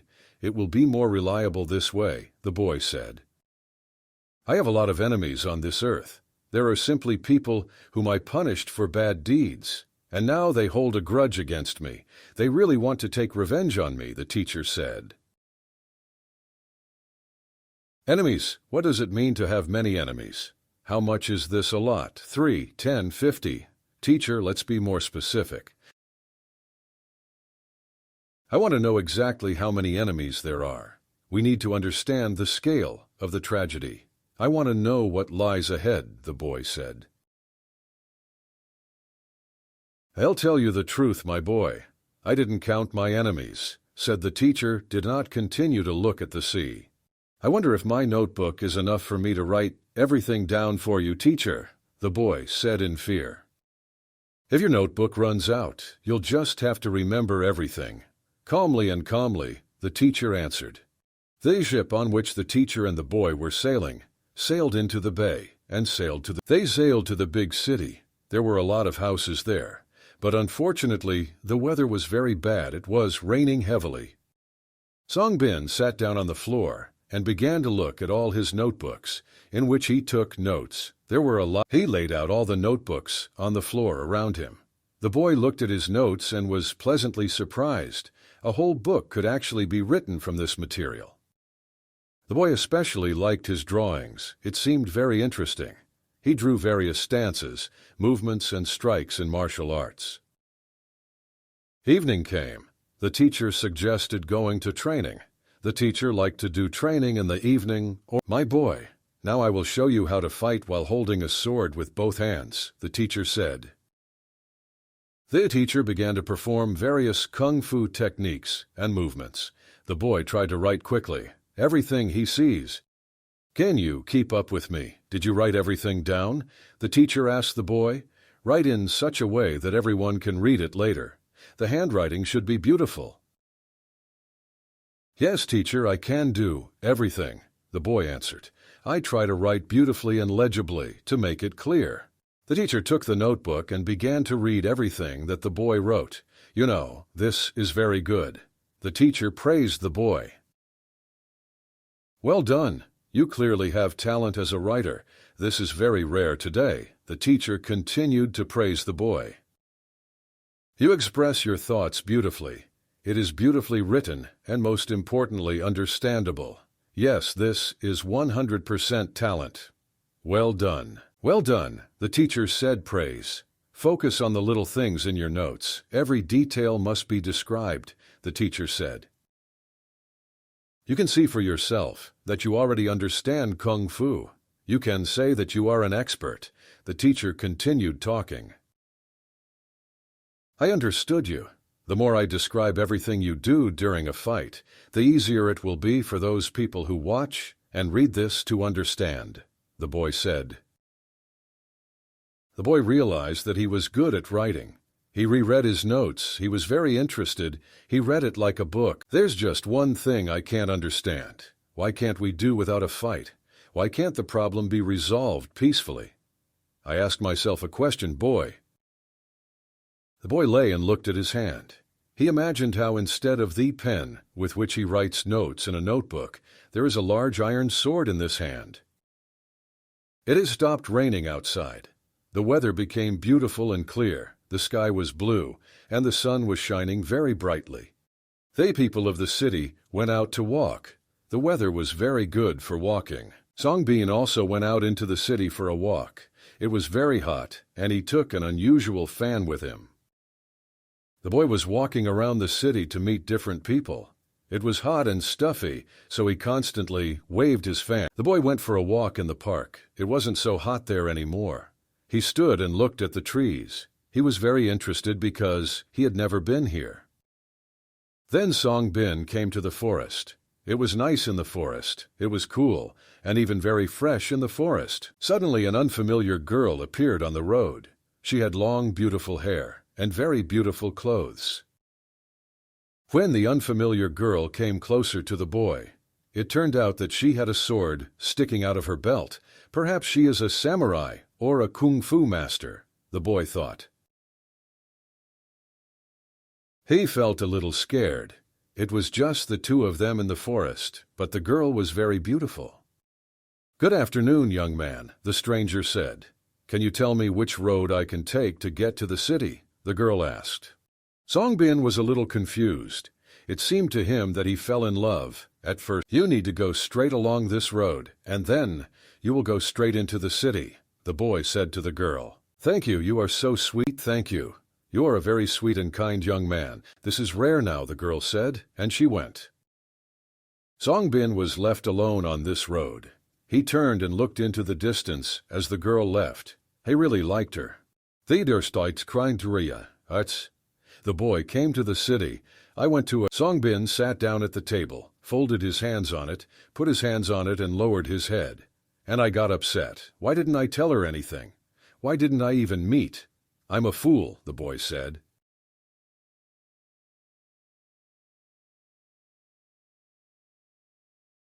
A waiter approached the boy with a plate. Here's your food, young man. This is what you ordered. The waiter said, Bon appetit. Thank you, the boy said to the waiter. It was a very tasty vegetable salad with... A teacher entered the cafe. The boy was sitting at the table and eating his salad. Eat without being distracted, the teacher said. You should eat well today, because you will need your strength today, the teacher said. I think tonight will be a difficult night. Clearly, something could happen. I have this feeling, the teacher said. What does a difficult night mean? I don't understand, the boy asked. I generally don't like going somewhere and training with you at night. Night has come. The teacher and the boy got into the cart and drove off. Did they travel for a long time? The road was long. The teacher and the boy arrived at their destination. They stood near large, long steps that rose upward. Thinking about the teacher, the boy began to climb up these steps. There were a lot of steps, and it seemed that they would never end. The boy is very tired. Sweat dripped from his face. The boy had practically no strength. The teacher boy climbed to the very top of the steps. A very beautiful view opened before them. As the boy said, amazingly here. They stood at the very top of the mountain. Below them was the city in which they lived. They looked at it and admired it. I really wanted you to climb to this peak with me, the teacher said to the boy. It's important for me. An unfamiliar man with a beard appeared in front of the teacher and the boys in front. It seemed that he was many years old. Have you really come, Kung Fu Master? Said the man with the beard. Long time no see. Many years have passed since our last meeting with you, said the man with the beard. The old man's gaze was very unfriendly. So this is fate. This means that it was not destined to meet again, the man said. Who is this young man? Who is this boy next to you? The man asked. Hello, my name is Song Bin. I am a student of a Kung Fu master. I also always follow him, attending all trainings and master classes. The main thing is that I write everything down in a notebook, everything I see, all the exercises, all the movements, the whole fight that the master conducts. Who's that hiding behind your back? The teacher asked the man. This boy is my student. I recently took him to study with me, the man said. Hello, said the boy. I am truly a student. Are you the same Kung Fu master who stripped my teacher of his title? The student asked. Yes, it happened. I hope your teacher told you the truth. How was it really? The teacher said. He told me that you ruined his life. This is the main thing I remember. The student. I say your student has a small mentality. I would even say too stupid, the teacher said loudly. Soyos. What offends us? I think we should answer. It seems to me that we must tolerate this rudeness. Teacher, get there, the student said. Teacher, I propose to fight to the death, and may the best man win. You must take revenge, the student said. Take and hold my cane. Stand aside and don't interfere. This is adult stuff, the man said. I was waiting for you, and you came. You did the right thing. You must answer according to your deserts. Today I'll show you who's boss, said the man. Hey, I told you that tonight would be a hard night. The teacher said to the boy. Just don't touch my student, the man asked the teacher. The elderly man began to take out his sword.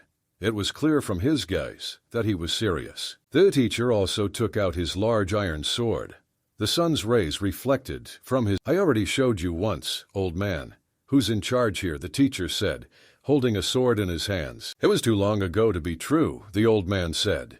The old man held the sword confidently in his hands. The teacher and the old man stood opposite each other. They looked into each other's eyes. Well, teacher, be careful, the boy shouted loudly. Show your offender all your strength, the student shouted loudly. The teacher and the old man ran towards each other. They ran with all their might. When they met, a fight ensued. Everything was very serious. It was not for nothing that the teacher said that today would be a difficult night. Each of them was good at their job. They were good with weapons and good at technique. Then the rivals made eye contact. There was anger and hatred for each other in their eyes. They struck harder and harder each time. It was a real. The initiative passed from one to another. It was unclear who might win and who would lose. The grinding and clanking of metal could be heard throughout the forest. Sparks from the metal flew in different directions. Crossing their swords once again, they looked at each other. "It's better to give up right away," the old man said to the teacher. "And you are the same as you were before, just as arrogant and daring," the old man said and struck. "Thanks for the compliment. So I haven't changed at all, you say?" The teacher shouted and returned the blow with his own blow. "It seems to me that you have become much better," the old man said to the teacher. "Certainly. Now I fight only on the side of good. I am proud of this. This is my mission," the teacher answered. The teacher began to strike one blow after another. The force of the blow was simply off the charts. It seemed as if he was cutting the air with his sword. "It's your business for whom to fight," the old man said. "And you fight really." The battle continued again. This had already been going on for 2 whole hours. Nobody wanted to give in. They beat each other with swords. Each one threw their signature punches. Then the old man did a magic trick. He jumped high into the sky and hovered. "Hey, old man, did you go to heaven on your own?" the teacher shouted to the old man. "I am very glad that I taught you a lot as a child," the old man said to the teacher. "You were my best student." "Don't put your teeth on me. What you're talking about happened too long ago. You yourself went over to the side of evil," the teacher said. The Whig teacher continued to fight with their iron swords. The sound of metal was heard throughout the forest. The fight continued. "You betrayed me when you went over to the evil side," the teacher shouted loud. "I worked for those who paid me well. I don't care if it's good or evil," the old man said. "You stopped me from continuing my business. In the last fight, you stripped me of my rank and title as the best kung fu fighter. All this time I've been storing up anger towards you. You made it so that no one respects me now. I don't deserve this," the old man said. "I had my own school. I had a lot of students from different parts of the world. Now all this is gone." The old man was indignant. The teacher jumped up, hovered in the air at the level of the old man. "He knows how to do that too." The battle began to continue in the air. Right in the sky, they fought. "You yourself destroyed everything you had," the teacher told the old man. "You're the only one to blame for this." The old man stopped and thought. He thought about the words his student had spoken to him. "Are you ready to continue the fight or give up? I can give in to you a little. I respect age," the teacher said. "Yes, I'm an old man. I still wore a lot. Appearances are deceptive. All the strength is within me. It is too late. It's time to end this." The teacher swung his sword hard. Everything around the teacher took a running start, jumped and flew up high. His clothes flew open in the air. At that moment, a strange white light began to emanate from the old man's sword. The sword glowed and emitted a bright white light. The whole sky glowed with white bright light, and then the whole forest was illuminated with this white light. "I hope you understand that I can still do it. I have super strength. I could use it right at the beginning of the fight. I just wanted to see what you could do." "I looked and that's enough," the teacher said. "I can do a lot too, even things you didn't teach me." The teacher took the sword, raised it above his head, and ran towards the old man. The old man had a lot of strength. He was ready to continue this fight for many more hours. The teacher began to swing his iron sword around himself. A strong wind began to appear. The teacher continued to spin the sword around himself, harder and faster. A real tornado appeared around him. It was already very late. Night has come. A bright moon would shine on it. "Teacher, I don't understand what's going on," the boy screamed loudly. He was a little scared. "The wind has calmed down. The boy saw an old man lying on the ground. In the distance, his teacher stands safe and sound. "No, not this," the old man's disciple shouted loudly. The student became very angry. Hazers filled with rage and anger. He was ready to kill everyone who stood in his way. "I'll kill you," the student shouted. He grabbed the sword and ran to fight with the teacher. The teacher used his signature roundhouse kick, and the boy flew to the side. He didn't press anything on the ground and groaned in pain. "It's too early for you to fight me," the teacher told this boy. An old man lay silently on the ground. He didn't make a single sound. It looked like he was dead. After some time, the old man began to raise his head. He looked around. Quietly, he began to rise from the ground. "Thank you for not killing this boy. He's still too stupid. Ambition overwhelms him," the old man said. "Today I had the honor of fighting with you. You are a worthy warrior. You exceeded all my expectations." The old man knelt down. He began to ask the teacher for forgiveness. "Forgive me for everything," the old man said. The wounded old man began to speak to the teacher. "Please fulfill my request. I beg you. Look after this boy, my student. I beg you. I want him to make sense so that he becomes a man." The old man spoke and pointed to his student, who was lying on the ground. "I think this is too arrogant a request from you. Your student, I don't like it," the teacher said. "You lost the fight. Why should I educate your student?" "I disagree," the teacher said. "Your impudence, old man, is just off the charts. I see that time and actions teach you nothing," the teacher said. "Boy, come closer to me," the old man said to Song. "Are you talking to me?" And the boy asked the old man. Songbin got up and went to the old man. The boy sat down next to the old man. "What's your name, boy?" asked the old man. "My name is Songbin," the boy answered. "You have a rare but beautiful male name. I see you are a very smart boy." "Thank you. I just love reading and writing," the boy answered. The old man asked the boy to teach his student to read and write, and helped make him a man, a kind person. "But I'm still learning myself. I'm a simple student. I'm not a teacher. You can try, though," the boy said. The old man hugged the boy's hands and thanked him. "Do everything in your power," the old man asked. "I believe that you will succeed. Thanks again. I have one more request to ask of you. Please bring my sword," the old man said to the boy. The Sunbin boy approached the sword, which was sticking out in the ground. He carefully took it by the handle and began to pull it out. It turned out to be difficult to pull the sword out of the ground. The sword was quite heavy. The boy was holding the old man's sword in his hands. The sword glowed white, but there was one more strange thing. The sword was very cold, as if made of ice.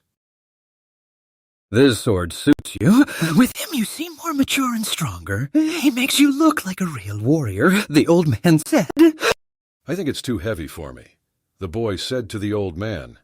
The boy Songbin continued to look at this interesting sword. He thought he was magical. "Your sword is very beautiful. I liked him," the boy said to the old man. "Now he is yours, my boy," said the old man. "What? How? Can't be." "Exactly. Is this sword mine now?" the boy enthusiastically asked the old man. Theodahaicher stood and looked at everything that was happening. He recalled that as a child, he was also given a sword. "I give you this sword," the old man said. "I see great potential in you. You have a great future to become a good warrior. Honest wars, like your teacher. But this sword is mincemeat. I cannot accept such an expensive gift," the boy said to the old man. "Tree, don't be shy.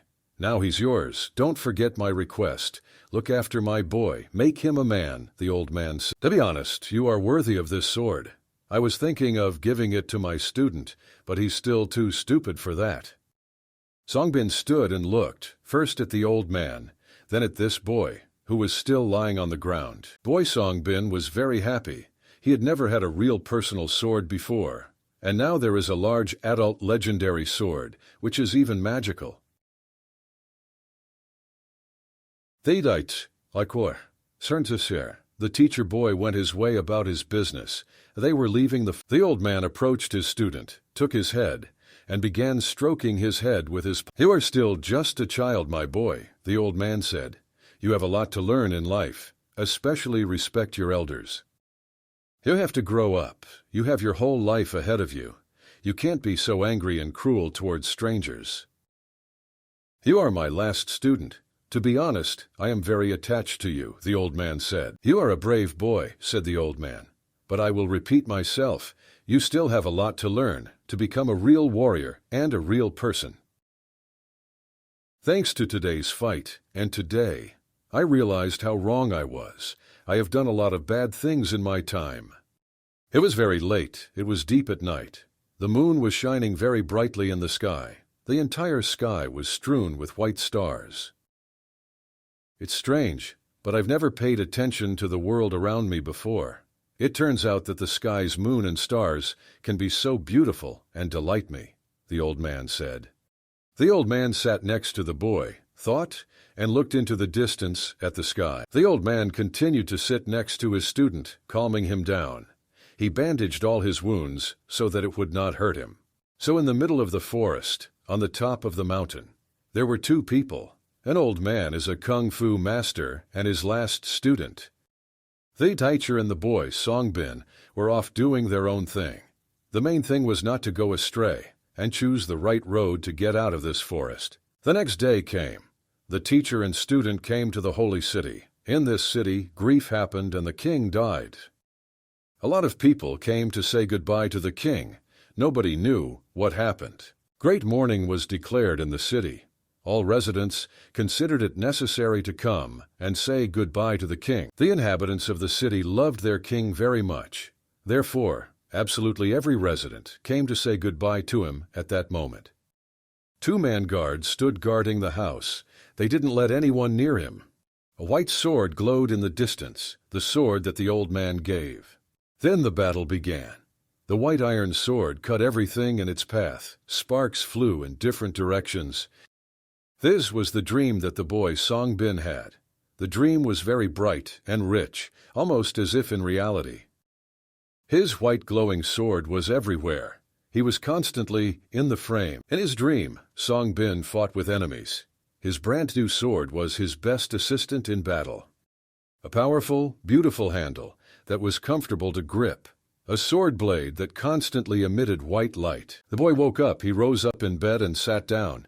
He was very frightened by his dream. It was very realistic. The dream could not leave his head. Songbin constantly remembered him. The boy turned to the side and looked at his lying sword. It was with this sword that he fought in his dream. Songbin got up from the bed, walked over and picked up his beautiful ancient sword. It glowed. Morning has come. The weather outside was wonderful. There was almost no wind. Clouds slowly floated across the sky. Boy Songbin walked down the stairs into the living room. It was a big red long staircase. In the living room, the boy saw his teacher drinking his favorite drink, aromatic tea. How did you sleep, teacher? The student asked. Badly, the teacher answered. I also slept very poorly today. I had nightmares. I dreamed about my sword, and I dreamed about your fight. So we both didn't get enough sleep today. The teacher said, drink tea with me, and you will feel better. The teacher said and offered a cup of tea to his boy. Teacher, I constantly think about my sword. I have never had such a gift before. Suddenly, I'm not worthy of this yet. You are a good, smart boy.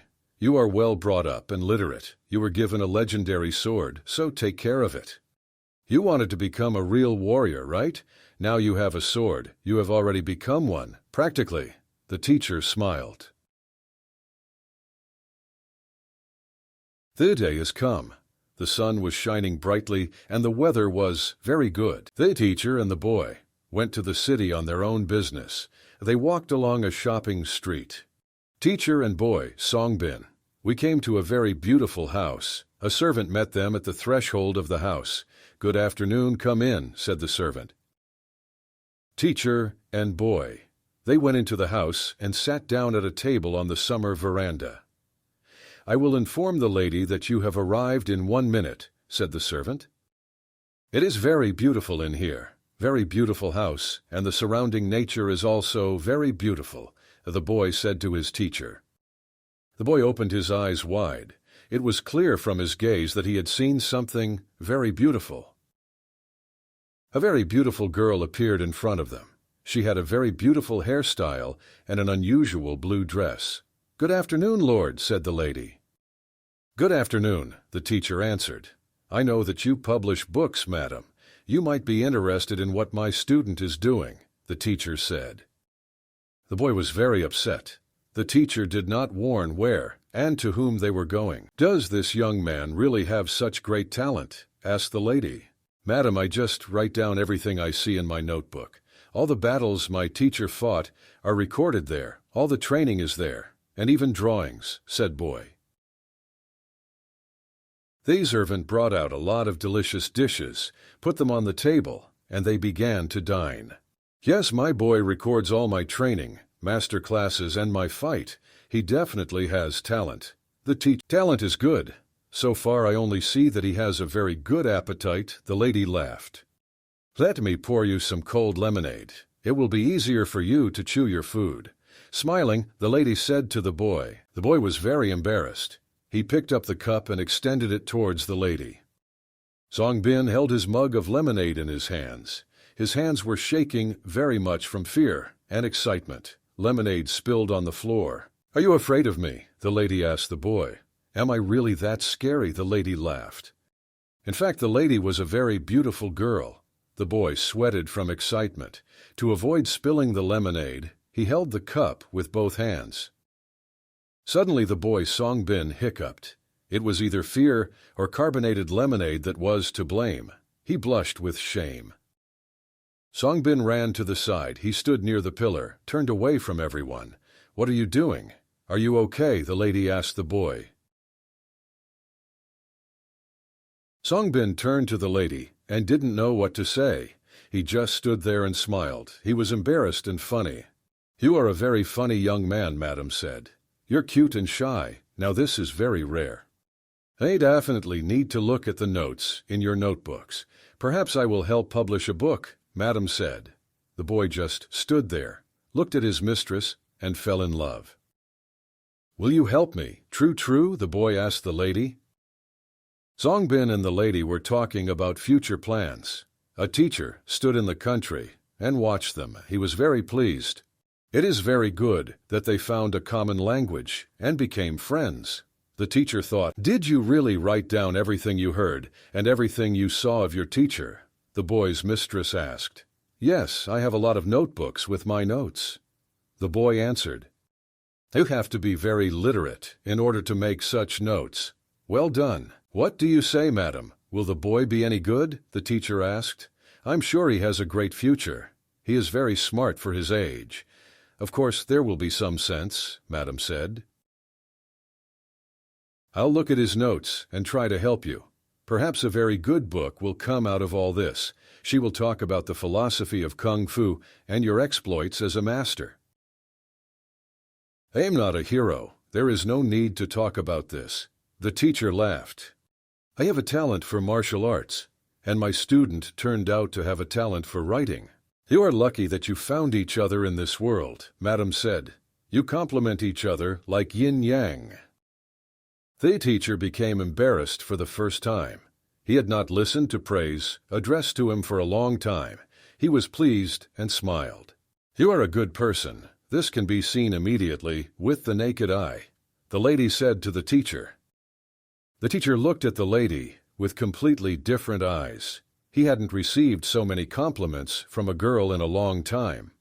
They entered the room and discussed the most necessary and important details. Great cooperation awaited them ahead. "My student really has good talent. Not everyone can write," the teacher said. "This is amazing. Be friends and stay close to each other. I already told you that you need each other. A great future is important," madam said. "I'm in such a good mood that I would like to play my favorite song for you. I hope you don't mind," madam said. "Of course not," the teacher answered. The lady began to play a musical instrument, and the melody scattered in the wind. It was a great song, wonderful music. It was time to say goodbye. The lady led her guests outside. I told them goodbye and see you again. The boys' teachers went back home. It was evening outside. When the boys' teachers left, the lady stood on the porch of her house and looked at them. "Why didn't you tell me about the lady before?" the boy asked the teacher. "Don't know. You didn't ask and I didn't tell. I don't know what to answer. I just didn't tell you, that's all," the teacher said. "I liked her. She is very beautiful. I have never seen such beautiful ones in my life. Isn't she a pretty teacher?" the boy asked. "Yes, she's beautiful. You're right. But she is much older than you. So pull yourself together and don't dream," the teacher said. The sun was setting below the horizon. There was a beautiful red sunset in the sky. "It is already getting dark. I suggest going outside and getting a good workout," the teacher said to his boy. It was really already dark outside. The teacher trained and showed various techniques. The boy sat and wrote all this down in his notebook. "I hope you managed to write everything down, my boy," the teacher asked Songbin. "Of course I managed everything. I even managed to sketch your techniques in my notebook," the boy said. "This is amazing. We've had a good workout. Now we can go home and rest," the teacher said. At home, the boy lay down on his bed, looked at the ceiling and dreamed. He remembered the beautiful lady who met them and promised to help him publish a book. Then the boy lay down on the floor around him. He laid out his notes. He laid out his notebooks, which contained all the notes about his teacher's training. The boy sat and reread what he had written. He always did this in order to understand correctly whether he was writing or not. Will this be interesting to the This is how the boy reread most of his notebooks. It seemed to him that he knew, yes, as if everything that was written there by heart. He read carefully. Now through his eyes were the memories of those events recorded in his notebook. It was delicious. The boy laid out notebooks around him in chronological order. He wanted to get his notes in order. He remembered what events happened and when. I looked for them in my notebooks and laid them out in order. On the top, he placed notebooks in front of him, which contained smart and philosophical statements from his teacher. Below were notebooks with notes from master classes conducted by his teacher.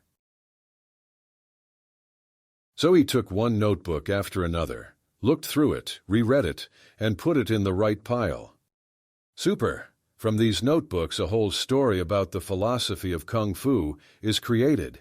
This is very cool. You praised yourself, boy. He took a brush and began to sign each notebook. He signed what events they related to. Thus the boy signed his notebooks, signed the events that are in them. "Super turns out just great, pretty boy," he said out loud. "In total, I have 5 different stories about my teacher, so many interesting things.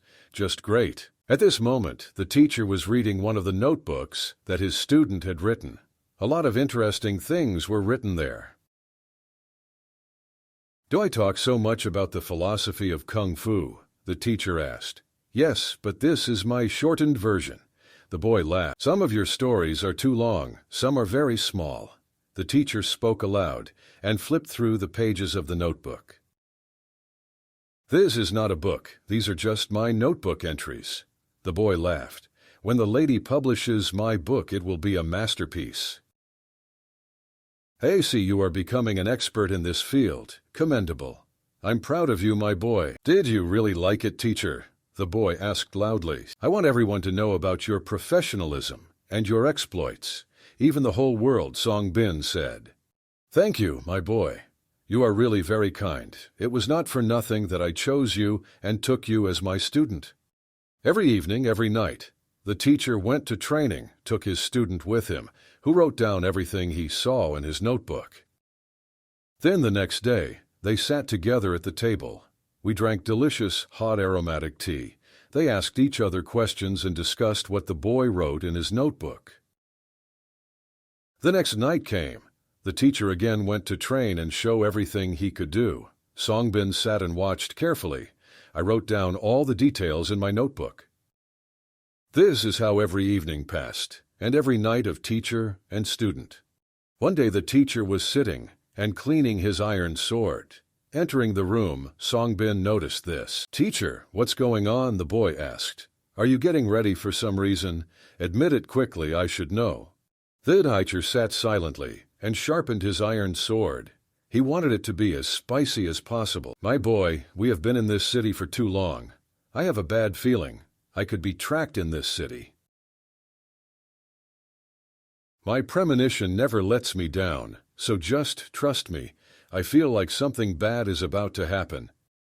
The same man who met them at the restaurant appeared at the door. He had a very strange appearance and a pale face. The waiter called the teacher over. They talked for a very long time. The waiter whispered in the teacher's ear. The waiter continued talking to the teacher. This all happened very quietly, so as not to be heard. Unexpectedly, the match was very surprising. At the moment he did not understand at all what was happening. "Turn it on." He handed the boy a box, a square box. She was small in size, but in a box. "Let's agree this way. You must keep this box and its contents, but if you feel really bad, eat what is in this box. It will save your life," the teacher said. "Don't ask me a word again," said the teacher. "I said The teacher was very serious. There was sadness and anxiety on his face. He hasn't been like this for a long time. "Learn what's going on. What's the matter? Why do I need it? Where did you get this from? I don't understand at all." "I'll tell you later. It's a very long story. Just save everything. Let it be yours. It should save your life." Evening came. The teacher and his student Songbin walked along the beach, along the seashore. "Teacher, maybe you can tell me what happens in the end? I'm a little scared. There is one person I really need to meet. I don't know about this meeting, or everything will go peacefully or not," the teacher said. On the beach, the teacher met a man. He was wearing brown clothes. The boy had never seen him before. "Hello, Kung Fu Master," said a stranger. "So we met. I want to remind you that you owe me." If you remember what I'm talking about. We continue to say stranger. "I'm not alone today. I also have students. This is one of them." "This is my best student," the teacher said. "His name is Sunbin. Soon I will know his name all over the world." "Is your boy better than my student? Look what they look like." "Mine is much taller and stronger than yours," said a stranger. "I taught him everything I know. This is my best student. He is very brave and has wielded a sword for a long time." "Hey, you old man," talking to my teacher, a little more politely. The student shouted. "Wait, don't shout," said the stranger. "I see nothing is changing," the teacher said. "What kind of students are you like?" The children were not allowed to speak. "I take this as a—" The teacher got very angry, took his sword, and stuck it in the ground. Beams of energy began to scatter in different directions across the ground. "I'm starting to take notes for you, teacher. Just be very careful," the boy shouted loudly. "You are just great, my boy. If possible, you can even make a drawing. Our fight. I just feel like there's going to be a fight." No, it was just my young student, who overdid it a little.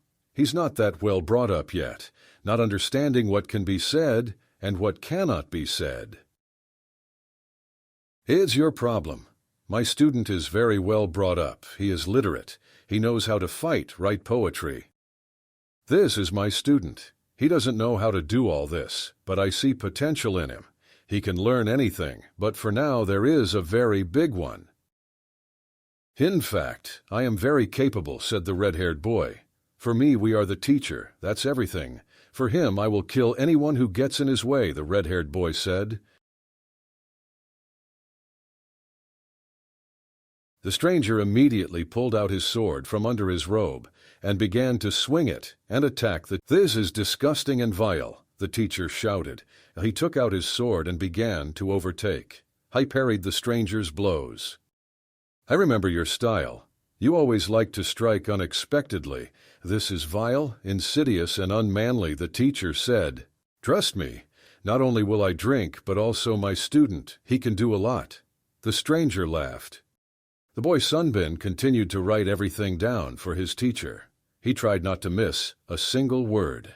"Sunbin boy, I really hoped that everything would be fine today, so no one will die and the battle will be easy." "I'm burning with hatred for you," the stranger shouted loudly. He had crazy eyes. He clenched his teeth tightly. "May I suggest you also write down my movements and my exploits?" said the stranger to his red-haired student. "I am not a writer. I am a warrior," the red-haired student shouted loudly.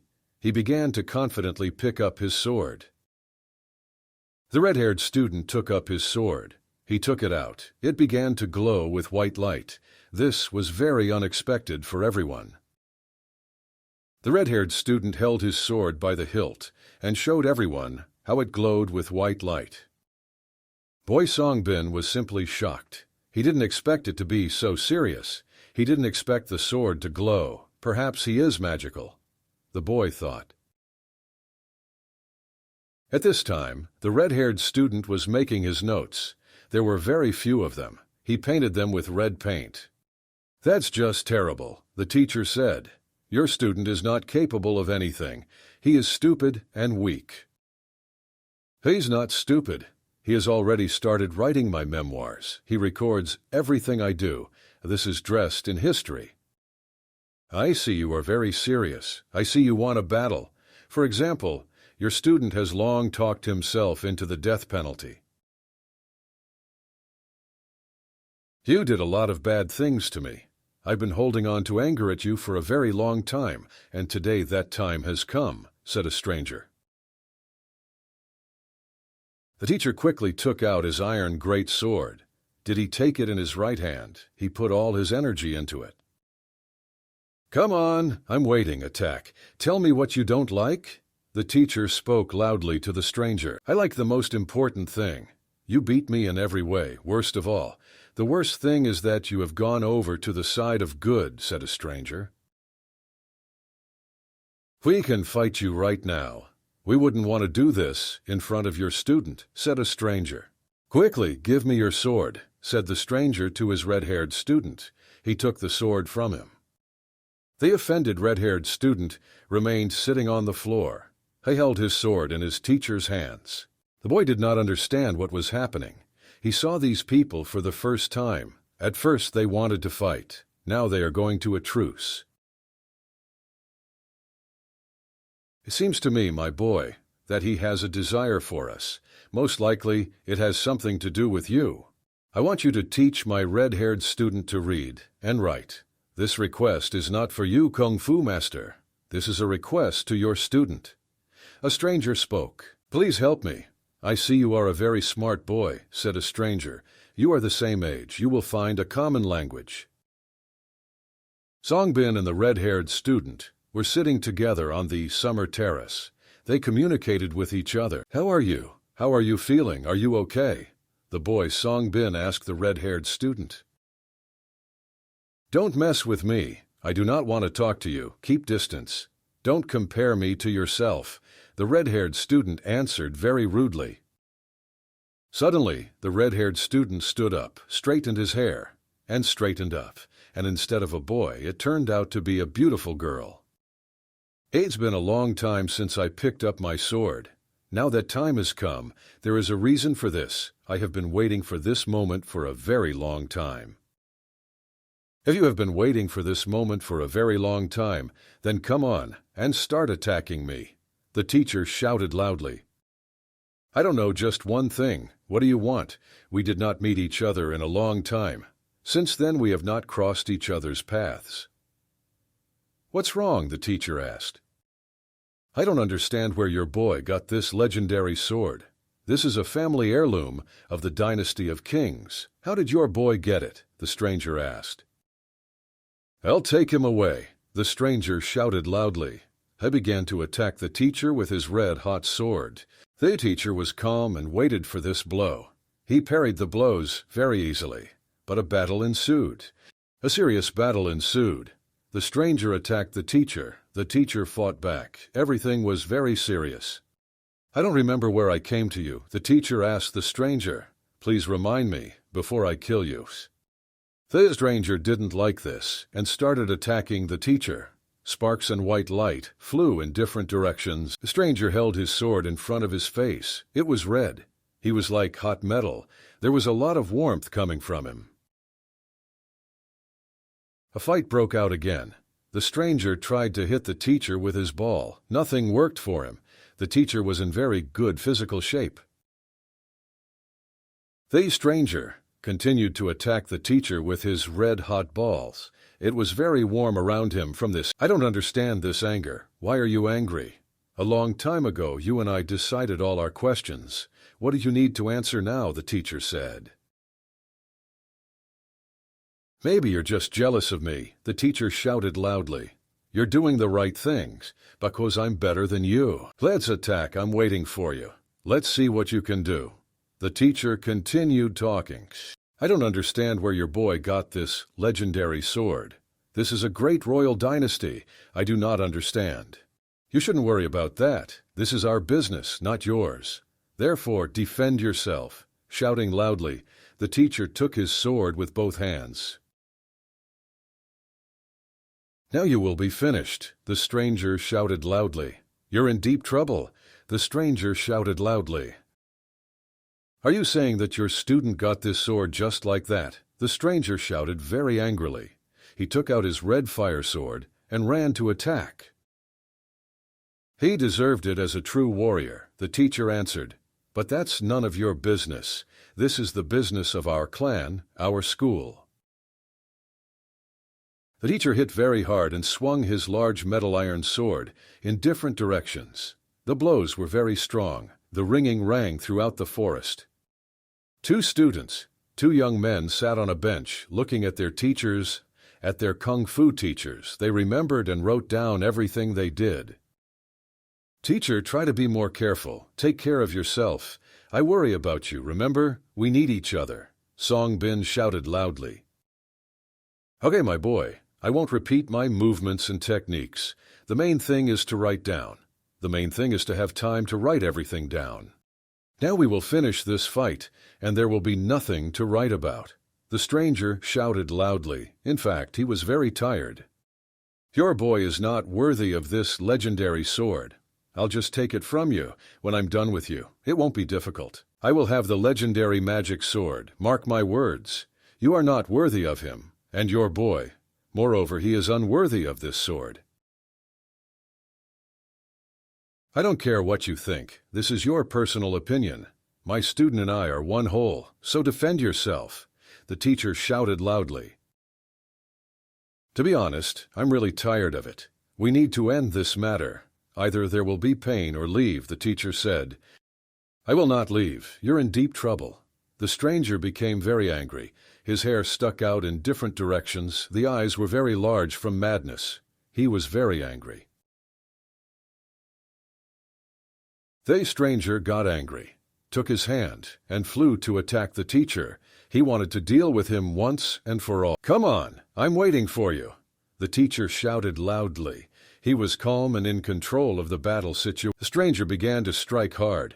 His sword was on fire. It was a very strong blow, but the teacher endured everything. This was a brutal battle that lasted several hours. Nobody wanted to give in. Each of the opponents wanted to win. The men were not inferior to each other in this fight. With their iron swords, they fought like real warriors. The teacher pierced the stranger's body with his sword. The stranger began to lose strength. His face turned pale. Pain permeated his entire body. It seemed that this was it, the end. It was very unexpected. The dust that rose from the ground made it difficult to clearly see the entire battle. The boys jumped up from their bench. They didn't expect it to end so quickly. The teacher looked at his right palm. There was blood on it. Blood flowed and dripped directly onto the ground. The teacher did not feel any pain.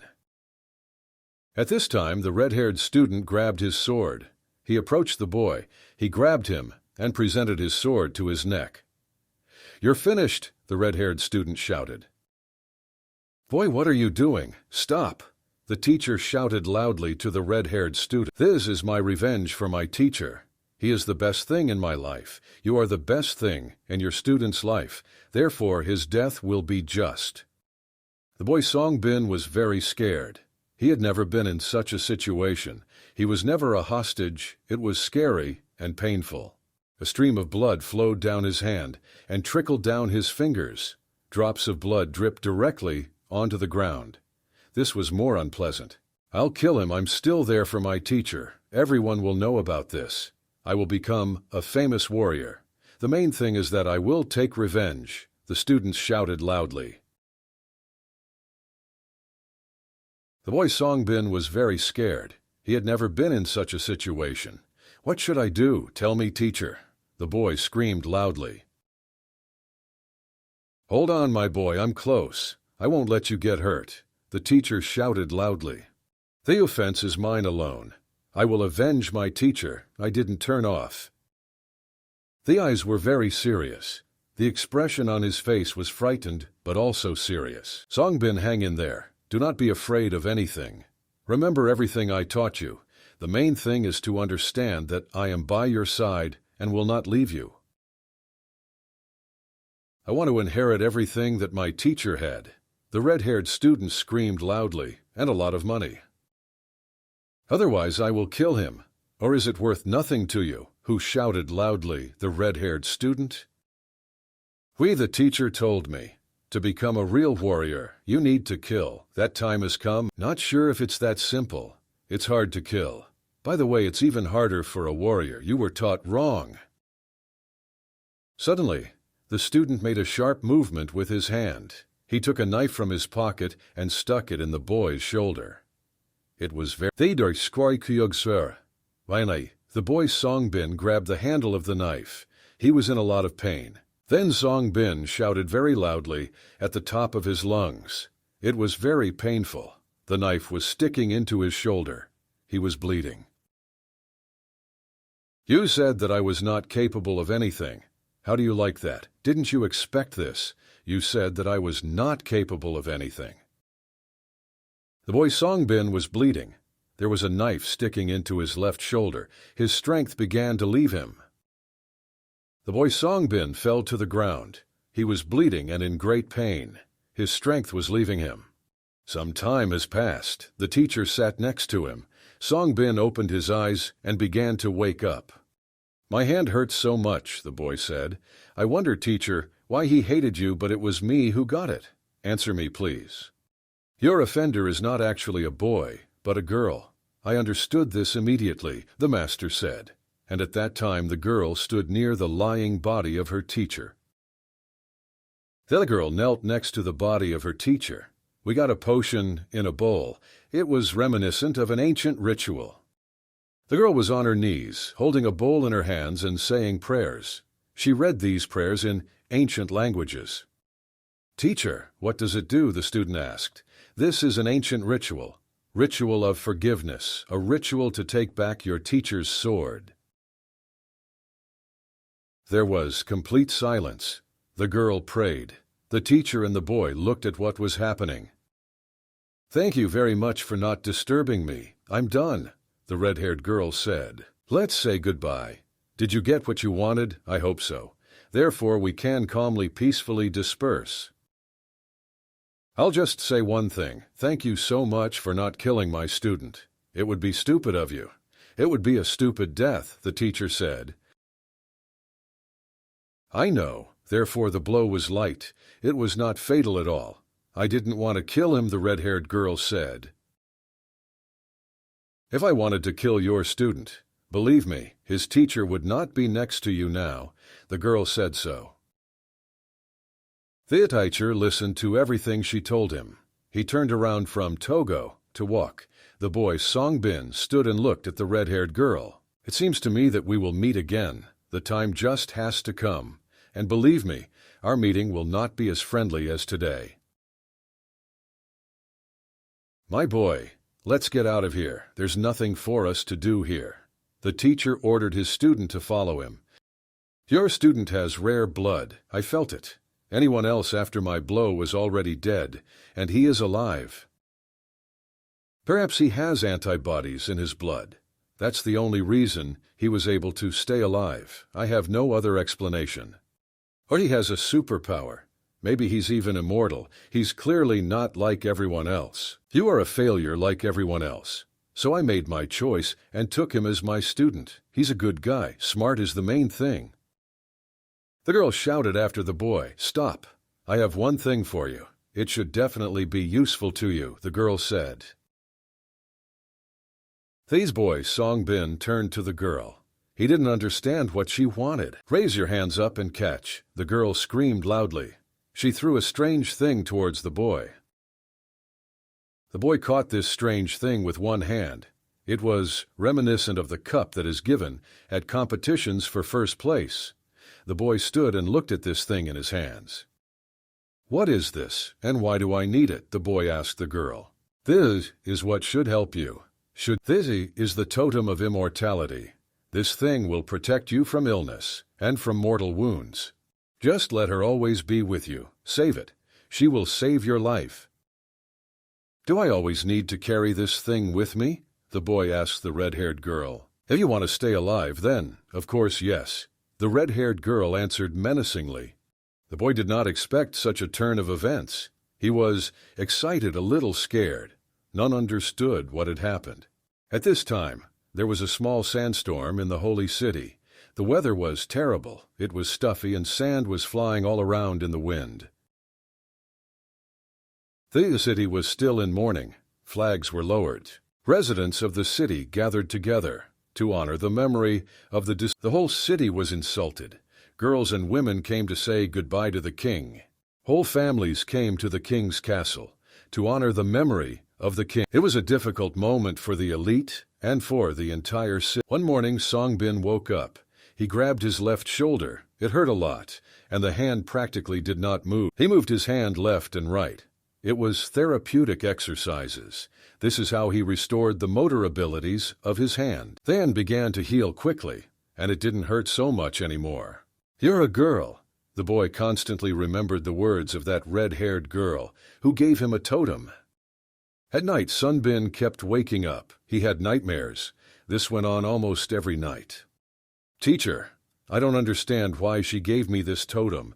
It resembles the handle of a combat sword," the boy said. "It's your thing now. If you don't believe what that girl said, then you can just throw it away. Perhaps she just wanted to scare you, but this is up to you to decide," the teacher said to the boy. When the teacher boy was riding in a carriage, Songbin wanted to throw this unnecessary thing out the window. He didn't need this hotel. "I probably won't throw away this totem. What if he really is magical? What if it comes in handy for me or the two of us?" the boy said. "Is this your thing? It's up to you to decide, my boy. Leave it if you want," the teacher said. "These are your thoughts, your life, your responsibility. Only you are responsible for your actions, nobody else," the teacher said. "I know this sword hilt. It's been a long time since I saw her. She met me along the way. Don't throw it away. It really should help you in life." The boy looked at the teacher and listened to him carefully. The teacher spoke philosophical thoughts out loud. "I understand you, teacher." "Okay," the boy said. Then they rode in the carriage, looked at each other, and were silent. In the evening, the teacher and the boy arrived at a very interesting house. It looked like a big, powerful fortress. The boy walked up to the fence and began to look at everything he saw in front of him. There was very heavy fog. Songbin saw a very large and beautiful lake in front of him. A large mountain loomed on the horizon. "Did you like this lake and mountains?" the boy's teacher asked Songbin. "Holy Lake is one of the largest lakes in this district. It's big, deep, and beautiful. You can admire them forever." "You yourself wanted to come here?" the boy asked. "Yes, I wanted to. This is where I have to meet my friend. I'll introduce you to him soon." A man appeared in front of them. "Good afternoon. I'm glad to see you, my friend," the man said. "Are you going to fight again?" the boy asked. "No. It just so happened that I used to fight with everyone I met." "Long time no see. Who is this with you?" the man asked the teacher. "This is my best student," the teacher answered. Good afternoon, Mr. For the student of this Kung Fu master. My name is... The friendly man looked at the boy. He had a very kind face. I'm your teacher's friend. We had to go through a lot together for a long time. We fought and fought, back to back. The man spoke. You are also a warrior, my friend, the man asked the boy. It seems to me that you are still too young for this. This is my son. I am the king of the Zen dynasty, so he is my heir. After me, he will get everything I have. Hello, I'm very glad to see you all. In perfect health, it has been a long time since I visited the Zen dynasty, the teacher said. They stood on the street, exchanged pleasantries, and remembered what had happened to them before. I invite you to lunch? Come in, said the king of the Zen dynasty. Thank you, but I refuse. We still have a lot of important things to do today. You can do everything in time, the teacher said. Why are you here? Then the secret will be revealed. It is very interesting to me. I know that I have enemies everywhere, every corner of this country. I came here for a reason, the teacher said. What is your mission here in this city? The king answered. I constantly come across weak opponents, and I want to keep myself in good physical shape, the teacher said. Do you want to have a sword fight with me? Doing good fight training. I understood you correctly. Everything is correct. To be the best, you need to fight the best. That's why I'm here. If you help me, I will be very grateful to you, the teacher said to the... I don't mind. It's been a long time since I practiced with a combat sword in my hands, the man said. Such beautiful, interesting words, the boy said. He opened his notebook and began to write down everything. Do you write down everything your teacher says? Asked the king's son. Of course, this is very interesting to me, the boy answered. The boys sat together and watched what would... I am very interested in what will happen now. I haven't seen my father fight for a long time. Father, be careful. You haven't practiced for a long time. Worried about his... The teacher took out his large iron sword. He held it tightly with both hands. The king of the Zen dynasty also took out his sword. It was not that big and long, but very sharp. The men stood and looked into each other's eyes. There was tension in the air. A few seconds later, a battle began. It was a fight between two friends who haven't seen each other for a long time. They attacked each other. They jumped up and delivered their blows. The king of the Zen dynasty was in good physical condition. He was good with a combat sword. The men were not inferior to each other in this fight. They attacked and defended themselves. It's good that this is a friendly fight. It's good that they don't fight to the death, said boy Songbin. This battle continued. They shouted at each other. Everything looked very natural. It was a good friendly fight, but from the outside, everything looked real. Each of the men showed their signature techniques and strikes. They honed their skills. They jumped up and threw their roundhouse kicks. It looked very impressive and beautiful. At this time, the boy was sitting and writing down everything in his notebooks. He didn't want to miss anything. Lucky you. You have a good student who writes down all your phrases and all your techniques. Boy Songbin, I watched this fight closely. He even tried not to blink so as not to miss anything. The boy was very focused. This was the first friendly fight he describes. Songbin wrote down the phrases and kung fu techniques that his teacher used in this friendly fight. My father is excellent at martial arts, said the king's son.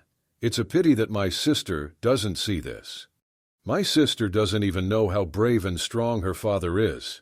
The son continued to talk. Do you have a sister? I did not know. I answered, Son Bin boy. The men continued to fight with their battle swords. It was a very beautiful fight.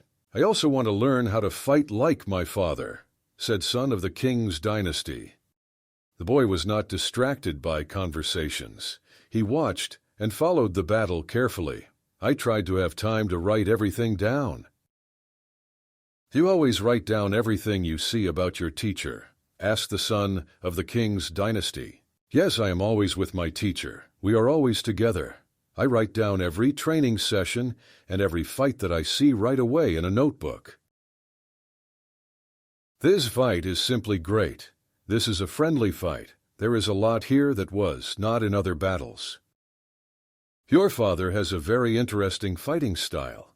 He has excellent command of the ball. I've never seen this before, the boy said. To be honest, I have never seen this before either. This is the first time I've sat and watched my father fight with swords. The men continued their fight. They continued to throw various blows at each other, attack and defend. Looks like my teacher will win this fight, the boy said. But it seems to me that this fight will be a draw. In this fight, two friends fight. It is a friendly fight. There can be no winner or loser here. King of the Zen dynasty. I was very focused on this fight. He wasn't distracted by the boys' conversations. You are very stubborn, my friend. However, as always, the king told the teacher, you are in very good physical shape. Friend, even in a friendly fight you don't give me a chance to win, said the king. I am very glad that you are in such physical shape. Apparently, you train a lot. Yes, it is. I train almost every evening. Even more, I love to train at night, the teacher said. They rested a little, and the pain began to continue with even greater theater skeleton trua. The king of the Zen dynasty held his sword tightly with both hands. The son watched his father. He had never seen his father fight before. I was never present. Mine had been going for several hours. The initiative passed from one to another. They didn't hurt each other. It was a friendly fight, a fight in which two friends took turns and exchanged experience in kung fu combat. Teach is almost never tired. He controlled the pain completely. In this one, I showed that I can do it. Then the teacher swung his iron sword strongly and struck with an insidious blow. Afterwards, the beggars practically touched the king's head. It seemed like this was the end. Everything stopped and froze. It was late evening. The weather turned bad. Thunder and lightning were all over the sky. It began to rain heavily. The rivals stopped. It seemed that the weather itself was asking to stage this battle. You are truly the best at what you do, my friend, said the king of the Zen dynasty. Thank you, my friend. This is the best praise. It's better because it comes from my best friend, the teacher said. You have reached great heights in kung fu. You are at the peak of your skill, said the king of the Zen dynasty. I didn't think you'd ever tell me this, the teacher answered the king. I'm telling you the truth, my friend. Thank you for a wonderful fight. It was great, said the king. The fight ended. It was raining outside. Everyone began to rest, relax mentally and physically. You were right. This fight will be a draw, said the son of the king of the Zen dynasty. Get the best warrior I've ever seen. He is fluent in all the arts of kung fu. Your father's professional skills and kung fu skills are excellent. This is the best thing I've ever seen, the boy said. I bow to your father. He is a great warrior. Better at your job. You should be proud of your father, the boy thanked. Thank you in return. I also thank you for our meeting and for our friendship, said the son of the king of the Zen dynasty. Two friends, the king of the Zen dynasty and the teacher, stood and talked, and there was a lot to say to each other because they had not seen each other for a very long time. Thank you, my friend, for a wonderful fight. It was a great workout. You are very fit, the teacher said. Are you sure you don't need help? Are you sure you want to move on alone at a meeting with your enemies? Asked the king. Boy Song Bin looked at two great warriors. He was simply happy that he was present at this training battle. He was glad that he had written everything down in his notebooks. It was a good ancient style of kung fu. I haven't practiced this style for a long time. Now I remember everything. The teacher said to the boy, I hope, my boy, you managed to write everything down and sketch in your notebook. The teacher asked the boy. Certainly. I don't think I missed a word you said. Most importantly, I wrote down all the movements I saw, the boy said. This will be a wonderful book. It was still raining outside. The weather was terrible. It was very cold, and a strong wind was blowing. Evening came. The teacher and the boy went to the province. A small local restaurant was waiting for them. They went to this restaurant to satisfy their hunger. They hadn't eaten all day. They needed to eat. The teacher ordered many different delicious foods. Of course, he didn't forget about his signature, hot aromatic tea. He simply couldn't live without him. Soon we will reach the province. The teacher spoke and drank his favorite tea from a cup. The boy looked at his teacher and understood what was happening. Something is wrong, teacher, the boy Songbin asked. The teacher looked at the cup of tea. I don't understand what's going on, the teacher said. The teacher closed his eyes. I think I'm a little tired. Tea should give me strength, the teacher said. I have a feeling that we will soon meet those people who have been pursuing me for a long time. Premonition never fails, the teacher said to the boy. At that moment, the door to the restaurant opened. A beautiful girl in a red robe stood on the threshold of the restaurant. The teacher looked at this girl. The boy looked at the teacher. The match was in shock. This girl turned out to be his teacher's daughter. I didn't understand what she was doing here. The girl stood and looked at her father. She stood silently, did not say a word. Father, maybe it's time for you to come home. Maybe it's time to go back to school, the daughter said. The Zunbin boy opened his mouth in surprise. He had not seen his teacher's own daughter for a very long time. The teacher just sat silently at the table, closing his eyes. He didn't say a word. His daughter also stood silently and looked at her father. They haven't seen each other for a very long time. I think it's too late to go home. I need to accept what awaits me here, the teacher said. You know, my daughter, that I will not back down. This is my character, you said. You both understand that I will not be returning home to school at the moment. Until I finish my business, said his daughter's teacher. Let me introduce you, including introducing your student to your own daughter. The girl looked at the boy Songbin with an appraising look. She understood that this boy was with her father for a reason. The girl got angry and offended. She turned around and walked out of the restaurant. Was this your own daughter? The boy asked his teacher loudly. I'm just shocked you have a daughter. And you were silent, teacher? The boy continued talking. I've already seen her. I just can't remember where. Why didn't you tell me anything about her? The boy was indignant. The boy was sitting in his room on the bed. The teacher was standing next to him. Songbin? I was shocked. Teacher, why didn't you tell me that you have your own daughter? What else are you hiding from me? The boy asked. We're about the same age. She is also good at martial arts. What are they? Just a girl. I know you two met once. She told me about this. As far as I remember, it was a short meeting. She's a good girl. She just got really mad at me today, the teacher said to the boy. It turns out that you knew that you had to meet your own daughter, and they didn't tell me anything. It's not fair. In order to defeat your enemies, your daughter will help us, although I concluded everything correctly. Teacher's daughter. I lit a fire in the forest. It was already too late. She went to bed near the fire. She'd had to sleep by the fire before. Her father taught her all this. He taught her to be strong and survive in any conditions. Morning has come. The weather was great. There was practically no wind and the sun was shining. The birds were singing. Teacher with boy Songbin went outside from their hotel. My daughter was already standing near the hotel. I'll go with you, father. This is not discussed, the teacher's daughter said clearly and confidently. The teacher agreed. They got into the carriage and drove forward. The boy constantly looked at his teacher's daughter. The teacher's daughter rode silently and did not say a word. Perhaps she was still resentful of her father. The teacher also sat quietly. He drove and was silent. He didn't say a word either. The teacher writes, I kuskandevoy. Frias. Badart swai. Father, is there anything you want to tell me? I would like to hear all the details from you, the daughter said. The teacher pretended that he was sleeping. He drove and was silent. He did not say a word. Songbin remembered where he saw this girl, the daughter of her teacher. He saw it in the forest while he was walking. In fact, I just found out yesterday that you are his daughter, the boy said. He didn't tell me about you before. I realized that you have been traveling with my father for a long time. I think you know him better than I do, the teacher's daughter said.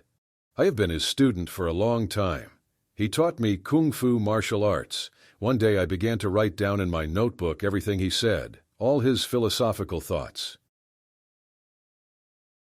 Then I began to record his martial arts. I watched and saw all the fights he had. I wrote all this down in my notebook. You are always by my father's side. This is true male friendship, the daughter said. By the way, I remember our meeting with you in the forest. Then you seemed to me to be a very sweet and kind boy, the daughter said. Do you really remember this day? Do you remember our meeting? This is simply amazing, the boy said. My memory is fine. I'm not an old woman. I remember everything, the daughter said to the boy. The carriage stopped. The teacher, daughter, and boy came out of it. They stood and looked forward. There's a man ahead on the road, the driver of the carriage shouted loudly. The teacher looked ahead carefully. There really was a man sitting on the road. 2 metal swords lay on the ground next to him. Are you a kung fu master? The young man asked the teacher. Yes, that's right, it's me. Be careful, the teacher answered this young man. I am here for a reason, the young man said. The ruler of the great clan sent me on this road. I have a sacred mission for my clan. I will show you what will happen to you next, if you continue on your path forward, the young man said. He held 2 metal swords in front of him. Then the young man who was sitting on the road raised his metal swords up. Everyone stood and watched what he was doing. This young samurai took his balls and rested them on his neck. Nobody understood what was happening. Nobody knew what he was doing. The samurai snapped his fingers. An energy wave comes off the tired finger. Then this energy wave began to circle around the head of this Theaterskuts. The teacher understood that this was a warning for him, but he didn't know how it would end. And what does this young man? The outbreak is over. Everyone saw that the samurai was lying on the road. He was not breathing. It was clear that he had killed himself. The driver of the carriage came to check if the boy was alive. He chose his own path. The teacher said. The boy had never seen anything like this before. He didn't even take out his notebook to write it down. He thought this was a bad sign. Everyone got back into the carriage and drove on. The teacher said it wouldn't. Just don't think about it, my children, the teacher said, to calm the boy and his daughter. Across the road there was a good, large hotel. There was a restaurant where you could eat. The carriage stopped. Everyone got out of the carriage. Let's go to a restaurant and eat. The boy saw. Why are there so many people here? The boy asked. Because there is only one hotel and one restaurant on this road. People simply have no choice, the teacher said. They sat down at the table and the waiter approached them. What will you order? The waiter asked. The boy took the initiative and began to order for everyone. The teacher and his daughter were silent. There was tension. First, the waiter brought everyone their signature tea. The drink was very hot. Songbin, like his teacher, loved this drink very much. It seemed like they could drink the fragrant tea forever. After some time, the waiter approached them again. He brought 3 large bowls containing delicious food. It was seafood noodles. It looked very tasty. It was also all sprinkled with herbs. What an interesting smell. We need to try it urgently, the boy said and took the chopsticks in his hands. The teacher tapped the boy on the shoulder with his hand. I hit him hard so that he wouldn't have time to eat anything. What's the matter? What's going on? The boy asked his teacher indignantly. It's better not. It's my boy. I think this dish is poisoned. You know, my premonition has never let me down. What, teacher? Are you serious? Are you saying that everything is poisoned and I could die now? Why didn't they tell you right away? The boy said. All the people in the hall who were visitors to this restaurant changed their faces. The faces turned black and their eyes shone. It was creepy and scary to look at them. They looked like aliens. Sometimes I see the future. Perhaps this is my gift. Right now I saw that something bad was going to happen, the teacher's daughter said. How did you guess? Why, if you knew everything, didn't you warn me? The boy Songbin was indignant. These strange people stood and looked at the teacher. It wasn't clear what they wanted. I felt like I needed to go to this restaurant. I felt that they were waiting for me here. I knew that my enemies were here. I realized this immediately when I entered the restaurant, because everyone pretended not to notice me. We are messengers of the great clan. We came to punish ourselves, end you once and for all, to take away the title of Grand Master of Kung Fu from you. I knew we wouldn't eat here, the teacher said ironically. I told you that my premonition does not let me down. Hit him, attack him. All the people in the restaurant screamed. They ran to attack the Kung Fu master. There were a lot of them. It turned out that all the visitors to this restaurant were warriors of the great clan. A very fierce battle ensued. All these people were armed with bamboo sticks and iron swords. The teacher was in good physical shape. He expected that this could not happen. How easily parried all these blows.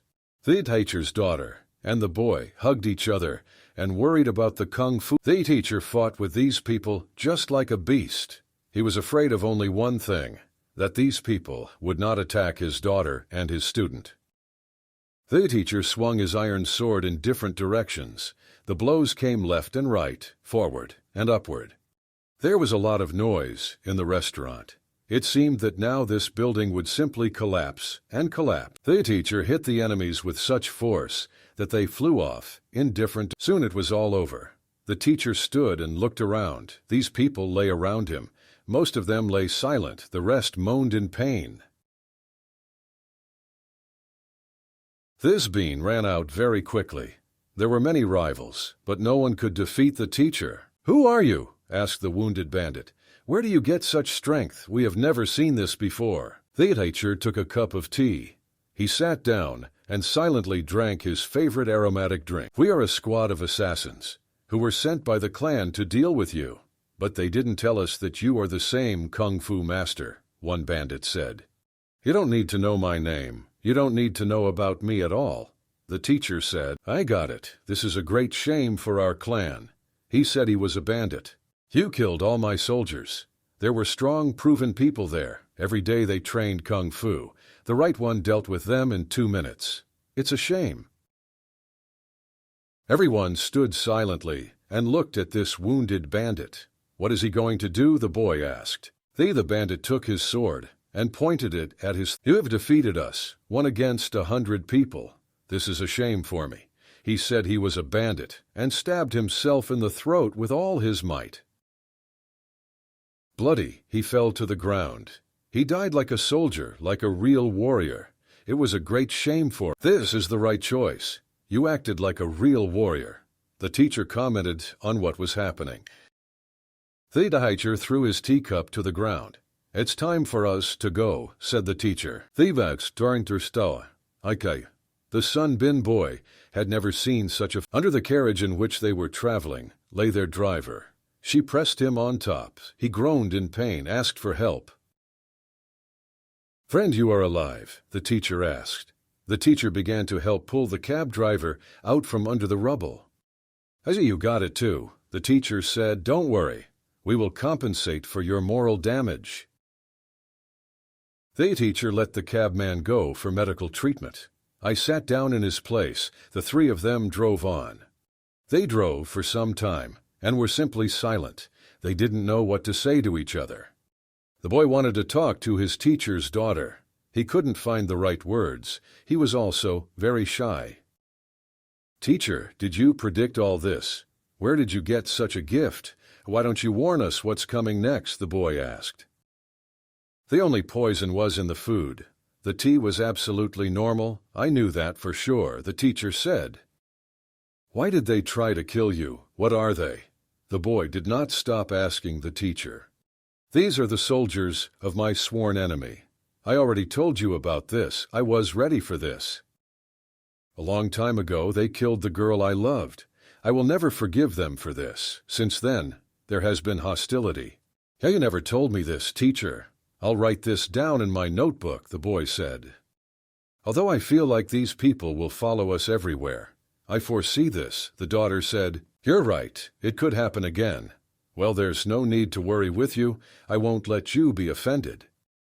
Father, this is not a game. This is all very serious. You plan to end them once and for all. I'm right, he said very much. The daughter was very worried about her father. Na knew his character very well. She knew he wouldn't back down. You're right, daughter. I am a grown man and I am aware of my actions. I have something to lose. That's why I want to end them. You are not a murderer, the boy shouted. You are a great warrior. You are a great kung fu master. You are on the side of good. I am very glad that you know me well, my boy. Yes, I'm not like them, but I am for justice. Everyone breathed a sigh of relief. Everyone fell silent again and rode silently and quiet. The horse stopped near the restaurant.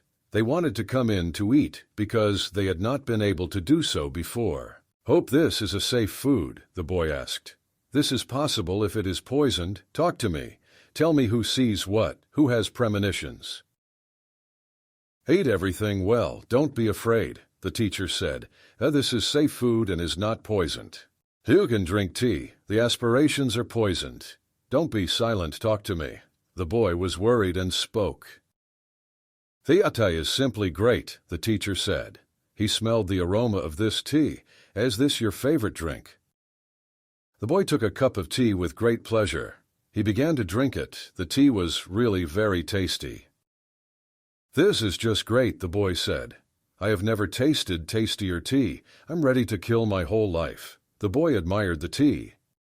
Night has come. It was very dark outside. Only some windows had lights on. Our heroes went to the hotel to spend the night. The boy Songbin lay down on his bed. It was a very exhausting trip. He was practically exhausted. The boy closed his eyes and tried to sleep. It was a very stressful long day. There were many different bad events that happened that day. The boy wanted to fall asleep quickly, to sleep as long as possible.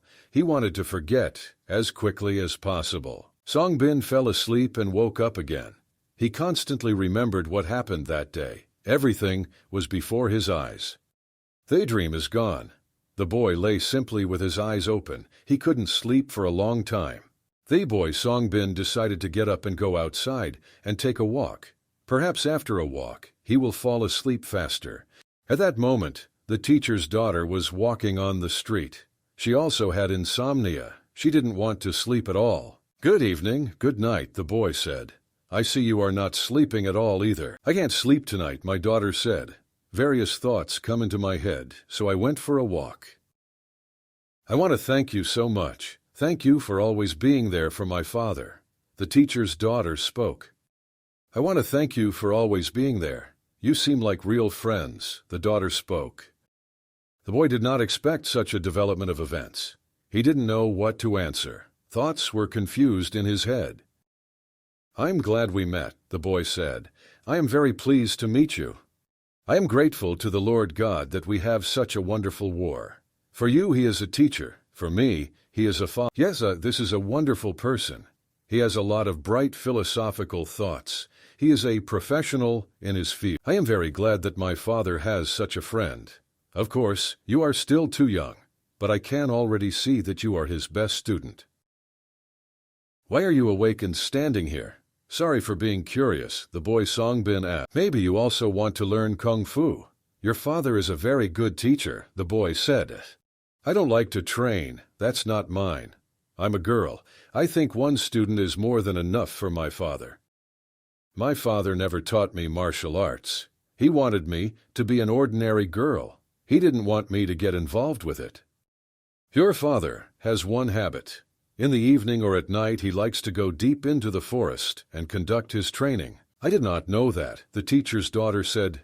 It is very interesting. Can I have a look? My daughter asked. The forks, ikuswagtaraverowas. Wangyer, Fausray, thought a boy Songbin and the teacher's daughter. In the distance, a teacher stood on the road. It was already too dark. The bright white moon above the teacher illuminated his path. Here we are, look, the boy said and pointed to her father. The teacher stood calmly with his back to them. He was silent. He just stood and looked at the moon. How long can I wait for you? The teacher asked. How did you know we were coming, teacher? Or did you feel it again? He smiled and said, boy. I'm not telling you this, kids. This is what I tell them. The teacher said and fell silent. What's happening again? The boy thought.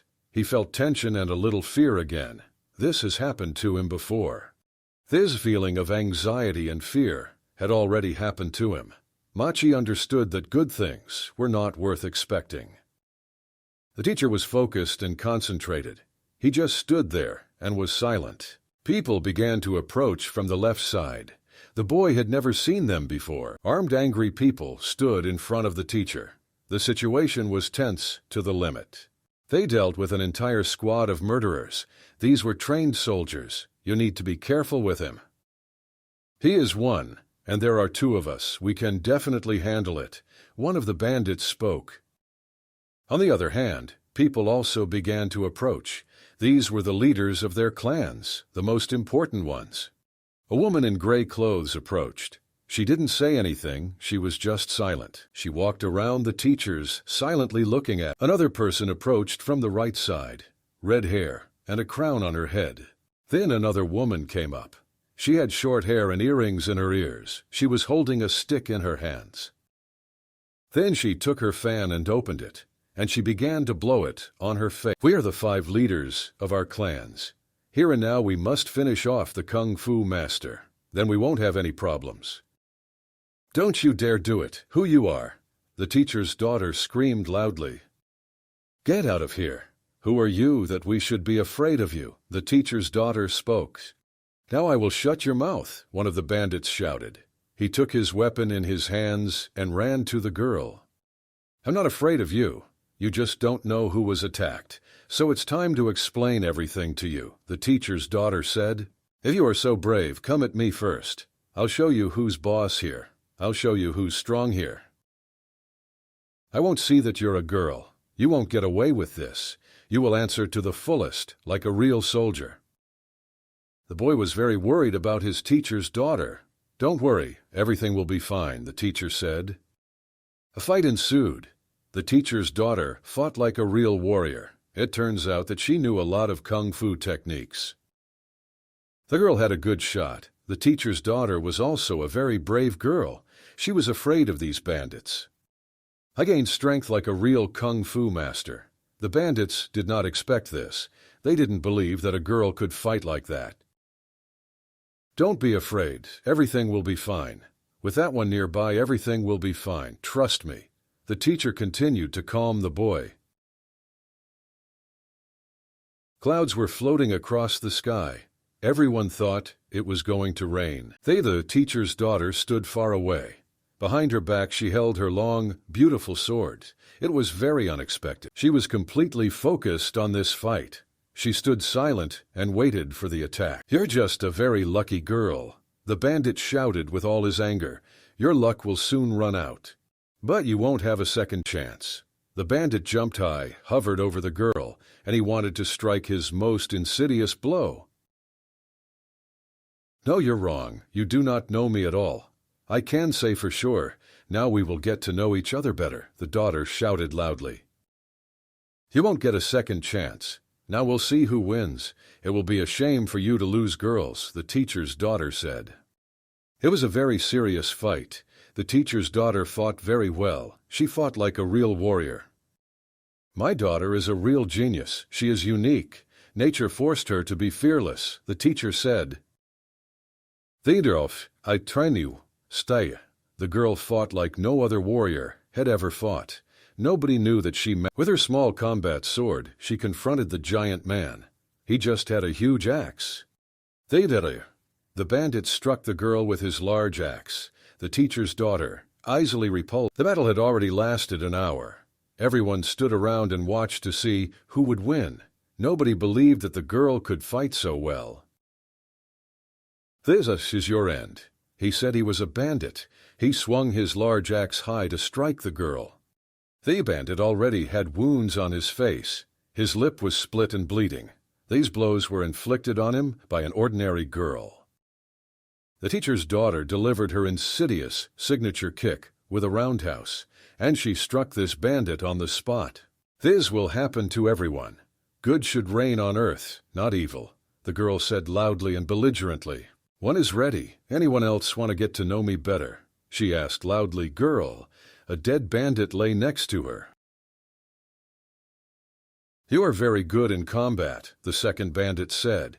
"It was beautiful and unexpected," he continued. "I can cause an earthquake and rockfall from the sky.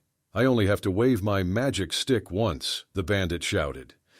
He pointed his large and sharp bayonet directly at the girl, but the teacher's daughter was not afraid at all. "You won't be so lucky this time.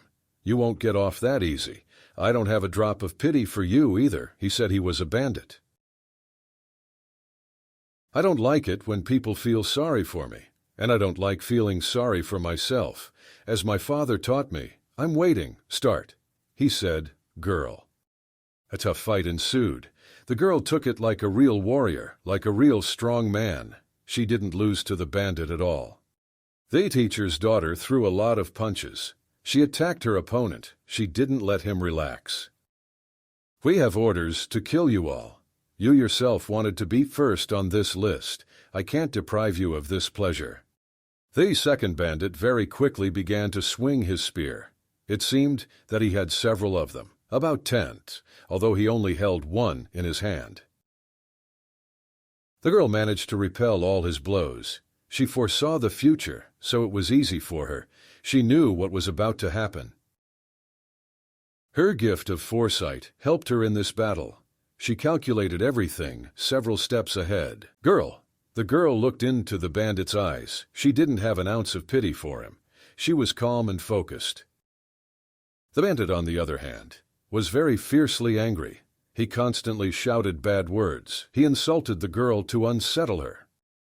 "You'll never beat me," the bandit shouted. "I have a long, large spear and you only have a sword. You didn't even scratch me. There's too much distance between us. A little more and you'll be done." He said he was a bandit. Bowden began to swing his sword very quickly. It seemed a little more, and he would— "Be careful," shouted the woman with the fan. She sensed that he was going to fail. "Do not bother me. I know what I'm doing. Hello, I'm an ordinary girl who knows a few kung fu moves." He said he was a bandit. "The daisturi quo, vermas, shagafaliduria." Warner, the teacher's daughter, was approaching the bandit. After a moment she began to deliver the strongest blows. Now she was the only one attacked. She fought simply, like a beast. The father stood aside and was proud of his daughter. Then the girl swung so hard that she delivered what was, probably, her most powerful signature blow. With her iron sword she broke her opponent's spear.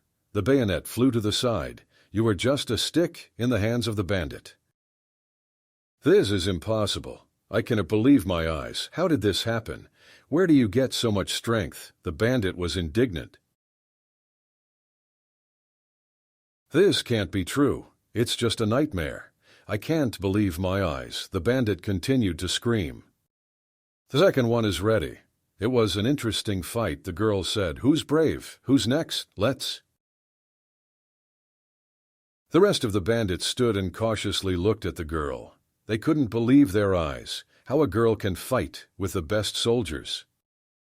"Let's try to come to an agreement with you, girl. What do you want?" the next bandit suggested. "Let's not waste our time. Name the price, or name what you want," the bandit said. "I foresee the future," said the girl. "I know that you want to surround me and deal with me. Now just talk to me." What a smart girl. We did not expect. Then we will act according to the circumstances. We surround her. "Let's deal with this girl once and for all. Don't be afraid. She's just a child." "That's right. Don't be afraid. Attack one at a time. I'm waiting for you," the teacher's daughter said. Come in from the other side and said, "Bandit, we will surround her. She can't handle two. She can't defeat us." Are the 5 great leaders of their clans really that weak and stupid? It's even funny to me. I thought you were much stronger. The teacher was in control of the entire situation. He was ready to help his daughter at any second. The teacher saw the fifth bandit running straight towards his daughter. He was not at a loss, grabbed his sword and struck. This blow hit the bandit right on the head. He was so strong that the bandit flew over himself. "It seems to me that this is a failure," said one of the bandits. "We need to do something quick." "I don't like all this either," said the woman with the fan. "We urgently need to come up with. I propose to fight to the last drop of blood. We can't just give up." The two women, the last two bandits, were ready to start another. They swung their spears and swords very quickly. This caused dust to rise. "You will fight, or you will just stand and communicate?" the daughter asked loudly. The woman with the fan began to cast a spell. A strong wind began to rise around. She continued to cast her spell. The dust around these two women grew higher and higher. Suddenly they just disappeared. "Teacher, it was magic. Is this legal? How could this be possible? I don't think it's fair," the boy kept talking. The teachers and the boy quickly approached the girl. They wanted to thank her for a wonderful fight. "You gave a wonderful fuck, my daughter," the teacher said. "I always believed in you. I knew you were special." "What are we going to do with these three bandits?" the teacher's daughter asked. "I do not need them. Let's get out of here. I don't really like it here," the girl said. "Wait, I wanted to show you," the teacher said and began to take out his sword from behind his back.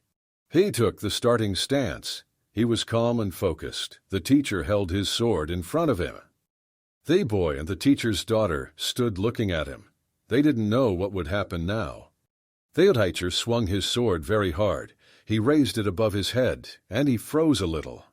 He then swung his ball down hard. It was very fast. His sword was practically invisible. The boy had never seen anything like this before. "When I met these bandits before, they didn't know what kind of punches I had. They didn't know that I could do kung fu. They were too confident in their abilities. This is what destroyed them. You need to respect your opponent. This is the main rule of kung fu. This blow, which I just showed you, saved my life then. They didn't expect me to be able to do this," the teacher said. "I want to ask your daughter, can you repeat this blow or not? Perhaps you need to study, or can you do it the first time?" "I don't know, Father. Maybe I'll get it right the first time. But I'm not sure about this. This is a very difficult shot." "How can you even repeat this the first time? I can't even imagine. My whole life will not be enough for me to learn this blow," the boy said. "I can only lift two arms up above my head, without a real sword. Then quickly lower your arms down, so that no one notices it. As a battle ball, I don't know how to do it all. You are professionals at this." Evening came. It was already getting dark outside. White clouds were still floating across the gray sky. Sitting in his room, the boy began to write down in his notebook what he saw today. He had a lot to write down. Today he was delighted with the girl, who behaved like a real brave man. She defeated everyone. "This needs to be written down urgently," the boy said. Songbin began to remember everything that happened and write down his notebooks. "They is very beautiful and very brave," the boy said. "I think she knows all the kung fu moves. It's just great. I wrote so much about my teacher's daughter. I think I'll have to write a book about her soon. She definitely deserves it." The boy remembered that he also had a sword. He has super strength. He becomes icy. White light emanates from it. The boy stood near the closet and took out his sword. He looked at it and admired it. Furious.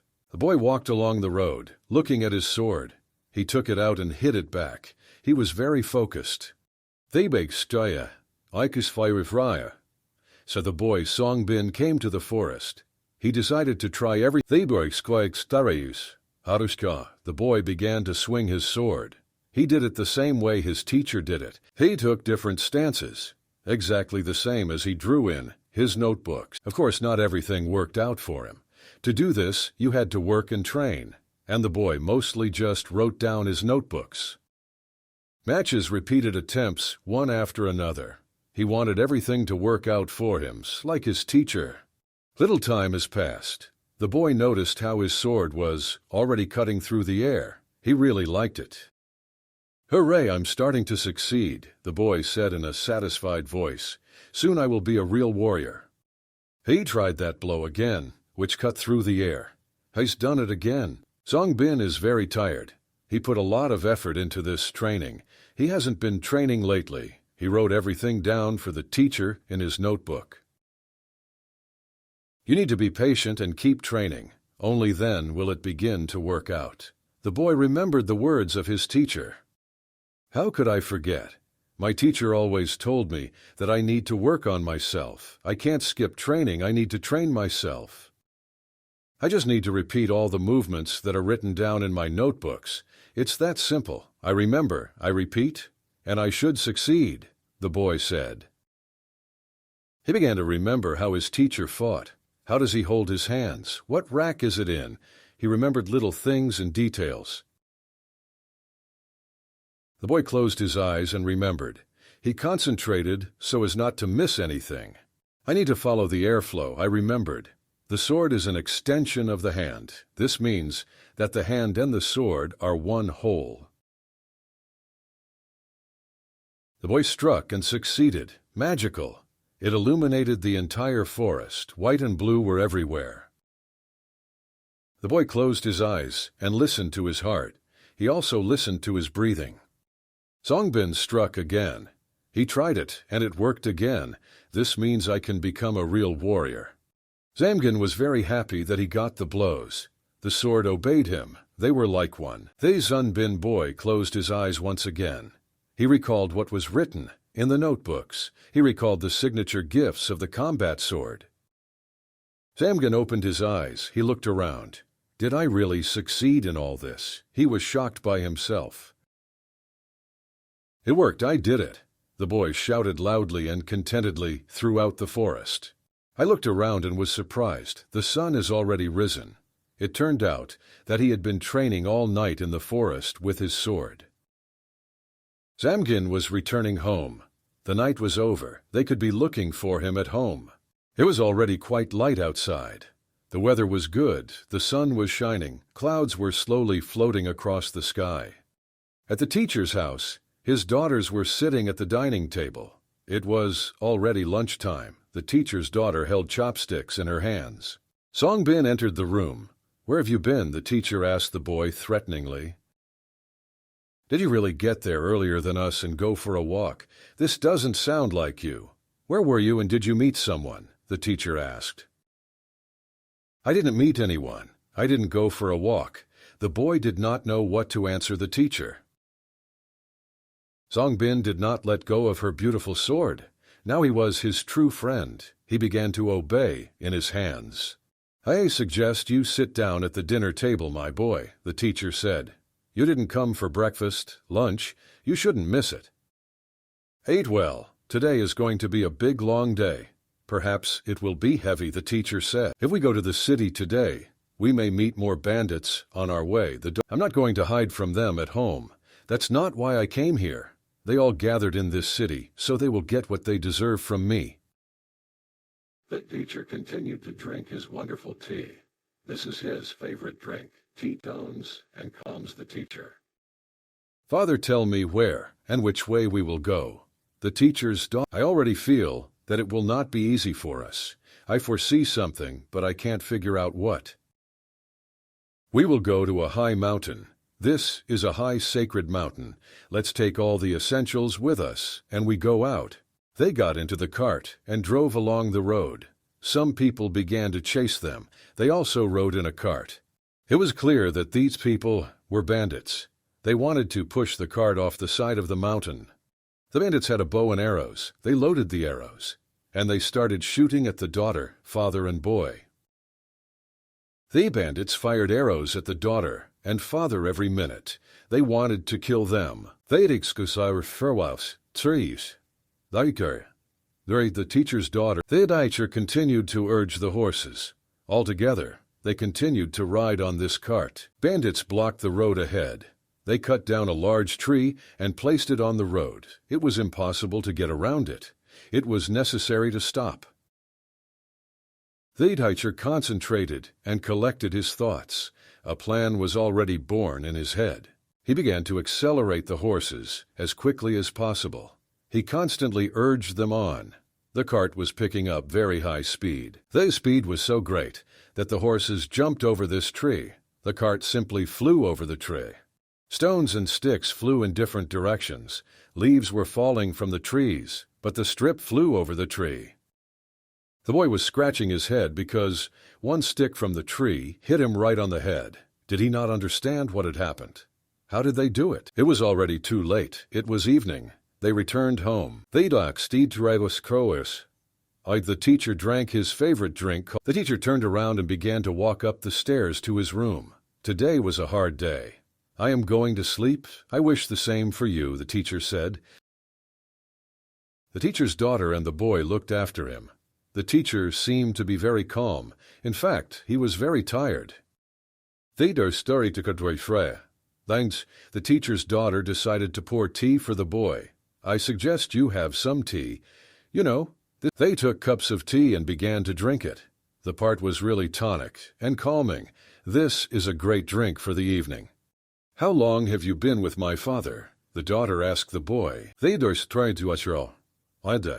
The boy thought what to answer to his teacher's daughter. I've been with your father since the moment he chose me for his school. He said I have the potential to become a good warrior. I believed him. My parents sent me to his school. I didn't really like it there. I often ran away from there. Your father always found me and brought me back to school. To be honest, I hated him a little. I heard that you write down everything my father does. You write his martial arts and his techniques in a notebook. This is true. It's not difficult for me. I tried it once and liked it, the boy said. The teacher's daughter and the boy Song Bin sat at the table like best friends. They drank tea and talked. One day I gave my notes to your father to read. He read everything from beginning to end. The most important thing is that he liked it. You have a good opportunity to watch my father's training. For example, I haven't seen this since childhood. The hotel is awarded this honor. How I wanted to also look at my father and repeat what he was doing. The girl, I love it. The main thing is that your father likes it. I have written so much about him that a whole book could already be published. I had to keep an eye on him. I memorized and then repeated everything alone. That's how I learned Kung Fu. To be honest, I am very worried about my father, said the teacher's daughter. She finished her tea and put the mug on the table. Everything will be fine, do not worry. The boy, the daughter of his teacher, began to calm him down. Your father is a very strong and brave man. He can beat anyone, the boy said. I know this perfectly well even without you, the girl said. I'm just worried. Night has come, the sky was dark. There was a bright white moon in the sky. Do you want me to show you my training? Can you see me training? I asked if the girl was with the boy. Can I? Of course I want. It is very interesting to me. Perhaps I will also write down after you in my notebook. The girl took the sword in her hands and began to swing it like a true professional. She was graceful in the martial art of Kung Fu. She performed circular strikes. He had never seen anything like this in her father. This was a new thing for him. He was pleasantly surprised. Every hit was perfect. Everything was masterfully done. One could look at this forever.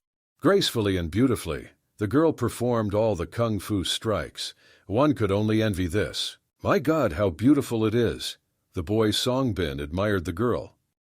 It's like the most beautiful dream I've ever had. The teacher's daughter was absolutely amazing.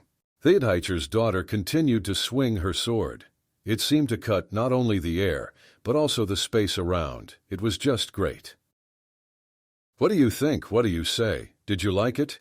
I asked if the girl was with the boy. It's simply amazing. I have never seen such beautiful movements. You never cease to amaze me. The boy continued to praise Songbin, the daughter of his teacher. Thank you for the compliments. I already told you that you are very cute. Thank you so much, the girl said. I watched, memorized your every move. This is wonderful. I've never seen anything like this before. Although it seems to me that your movements echo the movements of your father, but you still have different styles. This is very cool. I took as a basis everything I saw from my father. I added a little of my own, and I got my own unusual style, that's all. I didn't see much of my father training. I remembered everything I saw, down to the smallest details. I trained in myself what I saw. Then this was not enough for me, and I began to add my own. Every day I came up with something new. I modified the exercises that I saw from my father. I remade them for myself. I added something new from myself. And the resulting movement was completely different from the movements. I worked a lot with sword movements. I had practically never succeeded in anything before, but hard training did its job. You made your own style of kung fu as a child. I never ceased to be amazed by you. You are truly a unique girl. I'm an ordinary girl, just like everyone else. I just love martial arts. I just love coming up with new moves. I was very worried when my shots didn't work. With this big sword, I tried every day, but it didn't work. I needed confidence. It was necessary to hold the sword tightly in your hands. I tried to train. I started to succeed. Already in my youth, I mastered this art, the art of fighting with a sword. You are a unique girl. You're just a genius. Now I understand why your father said that you were special. It turned out that I have a good memory. I can't watch it once or twice and remember everything and then repeat exactly. Also, if you noticed, I really don't like people who brag about themselves. I don't like people who brag about their kung fu skills. Suddenly a man appeared in front of them in the forest. It was a stranger. They hadn't seen him before. It was a man with light clothes and black hair on his head. He was absolutely calm. I watched your training with great interest. To be honest, I really liked it. I enjoyed every movement. What you are doing is simply amazing. It's like nothing else. Who are you? My daughter asked. What do you need and what are you doing here? The stranger stood silently and looked at the guys. He didn't say a word. I myself can't figure out who I am. The stranger and the teacher's daughter took out her sword and held it out in front of her. The situation was tense. The forest was very quiet. The boy and the teacher's daughter stood and looked at the stranger. The girl was a little scared. Tell us, what do you need from us? She asked loudly. Girl, speak quickly and answer. The girl moved towards the stranger. I want to hear the truth from you. Otherwise, we will have to fight you. We will not allow ourselves to be offended, that's for sure. I liked your kung fu moves. I've never seen this before. What you did just now, I am simply delighted with it, said a stranger. The boy Songbin stood there and didn't understand what was happening. He had never seen this stranger before. No, I won't show you anything. I do not know who you are. Get out of here, the girl said. The situation was unclear and tense. There was practically no wind. The white bright moon illuminated the entire forest. I don't like it when people rude to me, said a stranger. This makes me. The acquaintance made an incomprehensible movement with his hand, and as if by superpower and wind, the boy was drawn to him. The stranger grabbed the boy Songbin very hard by the throat. It became very scary and incomprehensible. The stranger held the boy by the throat with one hand. I don't allow anyone to talk to me like that. I don't like rudeness. Hang in there, Songbin. The teacher's daughter shouted to the boy. I'm with you. I will not leave you. He won't dare do anything to you. I was very polite to you. I just asked you to show me the movement that you performed in training. The girl tried to stab the stranger with her sword. She couldn't do anything. The girl tried again. It didn't work out again. The superpower stopped her movement. The boy was in pain. His throat was clamped by this stranger's hand. He held on and tried not to show that he was in great pain. The boy didn't want his teacher's daughter to think he was a weakling. I'm waiting for you to show me these moves. Don't make me wait long. The girl was very angry. She looked at everything that was happening and didn't understand what to do now. She didn't have a plan. The stranger continued to hold the boy's throat with one hand. So, he was in limbo. The girl ran away and wanted to strike the stranger with her sword again. The teacher's daughter began to use her signature techniques. She alternated them and applied them to the stranger. "Perhaps I'm that immortal hero, the one your father is so afraid of," said a stranger. "I suggest you listen to me, and then perhaps you will save this boy's life," said a stranger. "I'm not going to listen to anyone," the girl said indignantly and loudly. The forest was still very dark. Only the moon illuminated the forest. The girl, she tried again. Every attempt failed. A force she did not understand stopped her. The girl stopped and thought. She began to remember everything her father had once taught her. She was looking for a way out of this situation. The girl sharply struck another blow at the stranger. He was very strong. Her sword was stopped by an incomprehensible force. "You won't succeed. You don't even have to try. You don't have as much power as I do," said a stranger. "You can't do anything against me. You imagine yourself to be a war. You're just a girl from the street."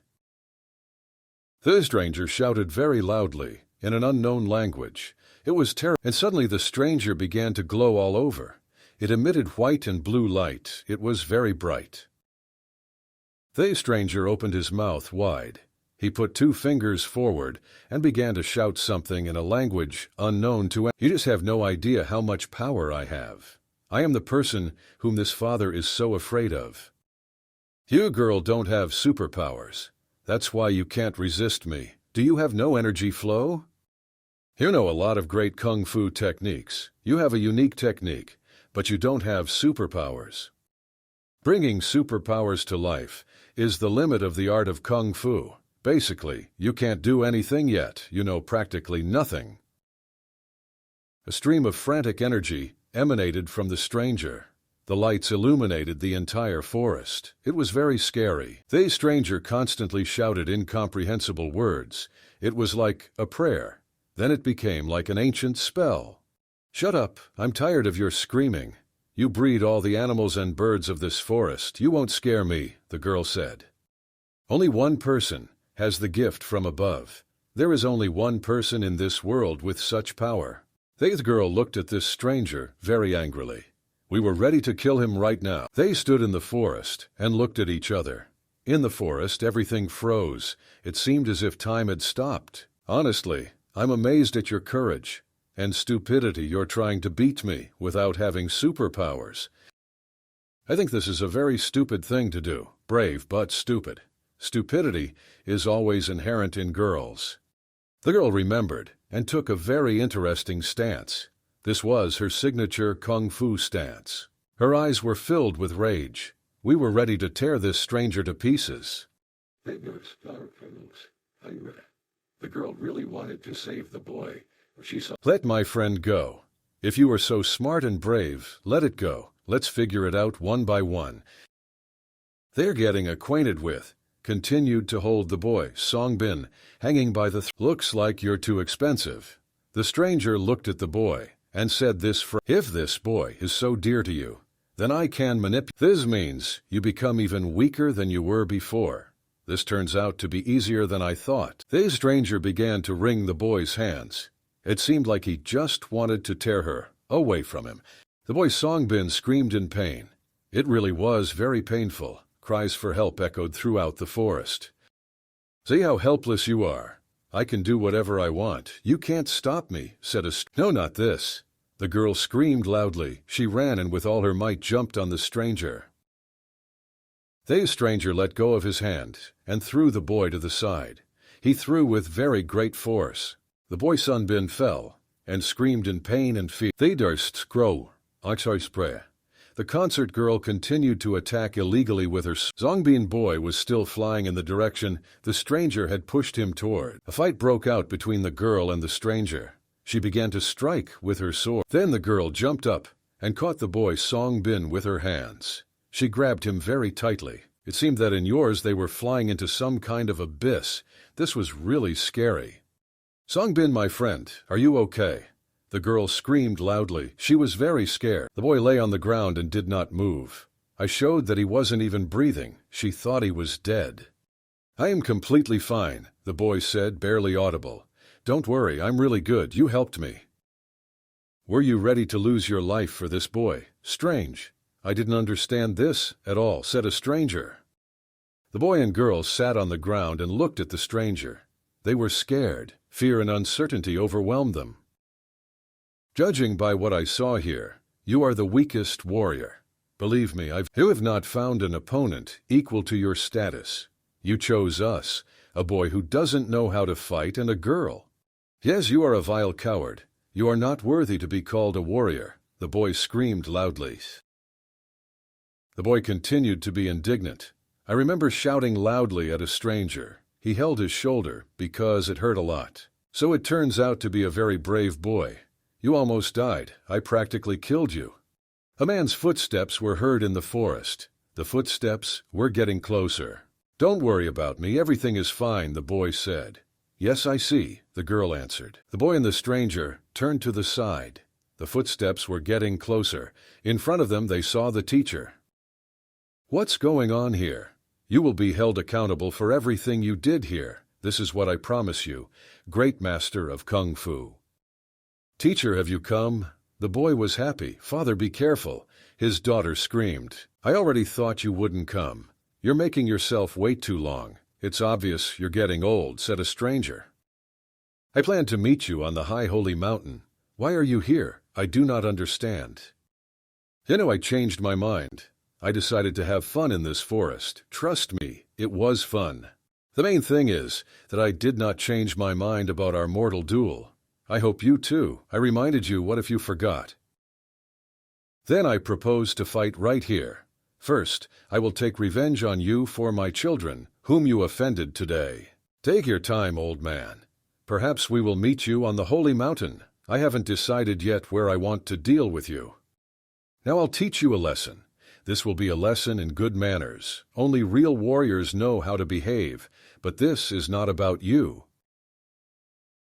Now I'll show you what I'm capable of, and then I'll look at your kicks, which you showed to my children. Why am I not scared? Tell me, don't you know? The stranger asked. I will answer, because I'm not afraid of you. Today right here, you could lose everything. Everything you had, everything you have. The stranger screamed loudly. The stranger began to wave his arms. He pronounced the spell loudly. It was a little scary. The entire forest was illuminated by the flashes produced by this stranger. Blue and white light was throughout the forest. Where the teacher began to deliver his signature blows. The teacher was the only one who was calm in this forest. He took his sword and began to strike at the stranger. His blows hit the target. The teacher was in complete control of the situation. Then the teacher dealt him a cutting blow. He stuck his sword into the ground. The earth began to split in half. At this time, the stranger pulled out a fan and covered his face with it. He laughed loudly throughout the forest. The stranger flew into the sky, and he began to move away. It was an escape. I need to fly urgently, but we will meet again with you and your children. Our conversation is not over. Remember that. The sycophant flew higher and higher into the sky. He was already practically invisible. The boy's teachers stood on the ground and looked up. They raised their heads up and watched their enemy fly away. Is it really all over? The girl thought, although she understood that this would not last long. The teacher stood silently. He raised his head up and watched his enemy fly away. He understood that he was fleeing the battlefield, like a coward. Are you all right, kids? The teacher asked. There I was, very worried about them. Yes, we are all right, Father. My arm hurts a little, but it will pass, the boy said. Songbin walked up to the girl. He threw his robe over her shoulders. He wanted to warm her up so she wouldn't freeze. It's night outside and we need to go home to go to bed. Children should sleep at night. This hole is an adult I'm talking about. Teacher, Your daughter almost died that night. You just send him home to bed." The boy ran to catch up with the rein of his teacher. She walked quickly along the road towards the house. "Wait, don't go so fast. I do not have time for you. We came here together, and let's get out of here together. You worry that you couldn't defeat this stranger. Should not be doing that. This is reality. I'm disappointed," the girl said. "I couldn't do anything to save you." "How can you say that? You did everything you could. In the end, he let me go. I was hoping for a completely different result. I wanted to punish him and defeat him. We lived. That's the most important thing," the boy said. "You fought like the greatest warrior. I did everything in your power. Well done. If it weren't for you, I don't know what would have happened to us. Don't worry. You are a very good fighter." "Are you telling the truth, or do you just want to console me? I don't need to be sorry. You know that." "Thank you for yet another salvation of mine. Lately, I thank you very often. It turns out that this one often saves my life. I like it." The girl fell silent in thought. She liked the boy's compliments to her. "I thank you too. You carried yourself like a real warrior. He fought like a real man. You are also a great fellow," the girl said. The boy and girl came home. It was very late. I really wanted to sleep. Anicaps, the teacher's daughter, behaved like, "It's soon morning. It's time to go to bed. Need some rest," the girl said. "I wanted to offer you the same thing. The night was very difficult. You need a good night's sleep to rest. When we defeat all enemies, then we can get a good night's sleep," the girl said. "I still need to train. Will you come and see?" "Of course I'll come, necessarily.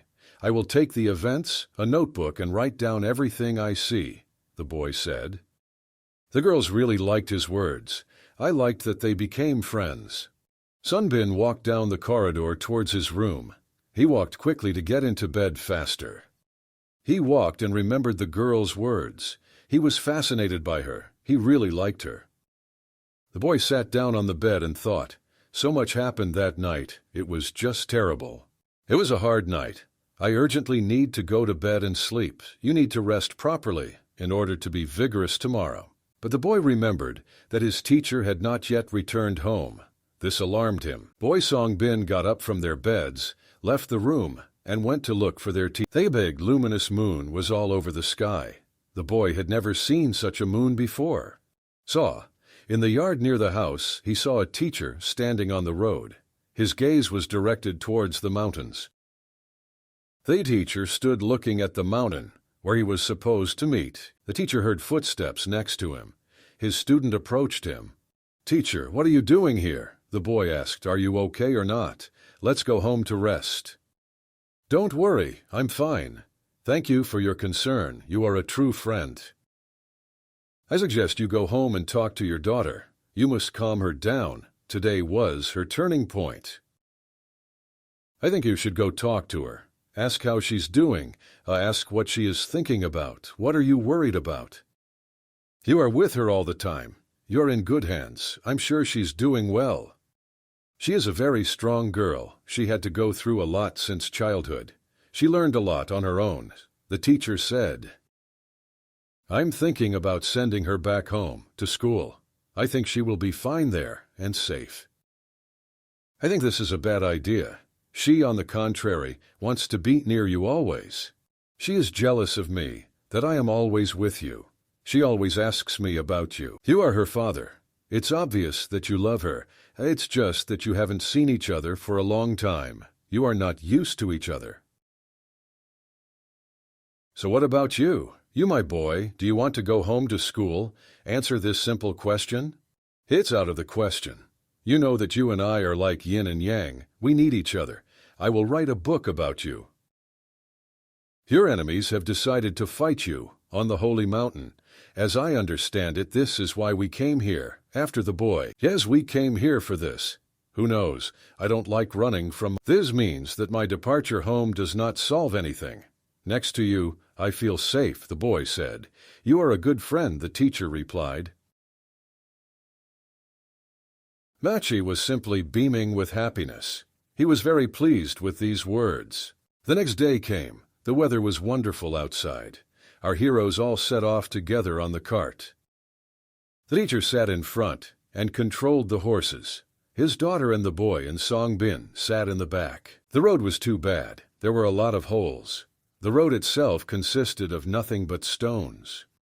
Something tells me that we won't be able to ride this cart any further, the teacher said. They sat down on a stone. The teacher took out his thermos. I opened it and was tired of drinking tea. Tea always calmed and toned him. I am sitting drinking tea. It's so quiet around. It's as if there are no enemies. Beautiful time. Father, I got a horse. She will help us get there. She is small but very strong, the girl said. This is simply wonderful. The teacher was very happy. The horse will help you get to the place much faster. Everyone decided that the boy, Song Bin, would ride the horse. The boy most often got tired when he walked. It was a long, long road into the mountains. It was very difficult. It was cold, and there was fog all around. The boy looked around. He really liked everything he saw. It was mesmerizing nature. It's very beautiful here, the boy said. It's a shame that this might all end. Teacher, do your enemies live so high in the mountains? Either eagles or dragons can live here. I'm even afraid to think what we might encounter ahead. You don't even give me any guesses, the boy said. The main thing is to think about what we will do after the victory. This is a more interesting topic to think about, the boy thought. Several more hours passed. Our heroes were still on the road. They were moving along mountain roads. There was fog all around them. It was cold, and it was becoming difficult to breathe. There was an incomprehensible silhouette in the fog. It looked like a big statue, and it's a big monument. Where did this big statue come from here? Who made it out of stone? The boy asked. To me, my friends, this is not a stone statue. This is something different, he said. The teacher stopped and froze. A very strong wind blew. Snow was flying straight into my face. Visibility was practically zero. Slide faster from this horse, the girl shouted to the boy. In front of everyone, the statue began to chew. The stone statue began to transform into a giant man. Then this man turned into a gray-haired old man. He had a white, large, long mustache and a long white beard. Everyone froze and looked at this old man. It was a little scary. Nobody expected me to be ready at all. You are that great kung fu master? In a rough voice, asked the old man. Yes, it is. I am a kung fu master. I did not choose this title myself. People gave it to me for my merits, for my victories. I am the king of these mountains. I'm in charge here. I have a bird's eye view of everything that happens on earth. It's me who gives the orders. Are you ready to fight me? I do not know you at all. I've never heard of you. Perhaps it is the mountain dragon that told you to fight me. You are right. If we defeat you, mountain dragon, free us. We will be free and can return to Earth. I think today is the day. I've waited for many decades. You yourself came to me. How interesting. He comes out and was waiting for me, so I was bored. So he was thinking about me. I won't lie, we are unpleasant. Have you decided to laugh at me? You're just a person who knows how to fight well, and I'm practically a god. Theta Sternica. Late, the teacher took out his long, large iron sword. Everything was just beginning. He understood that now there would be a battle for life and death. He was ready to bear this pain with dignity. You could say he had been preparing for it all his life. A very serious, tough fight began. The big old man constantly caused a strong wind, which knocked our teacher's feet. The old man had large red boxing gloves on his hands. It seemed that one blow could simply kill our teacher. The teacher began to deliver his signature blows with his large metal. He carefully followed all the movements of this giant old man. He didn't want to miss a hit from him. The old man was so tall that it was impossible to jump up to him. It was difficult to fight him. Every blow that the old man struck with his gloves was calmly repelled by our teacher. From the blows of this old man, A snow avalanche descended straight from the mountain to the ground. It was terribly scary. The teacher's daughter and the boy, Song Bin, could barely stand on this mountain. The snow avalanche practically covered them completely. There was a very strong wind. With his blows, the giant old man caused a blizzard. A blizzard and strong wind with snow knocked the teacher off his feet. The teacher behaved like a real warrior. This was his main fight in life. He couldn't lose.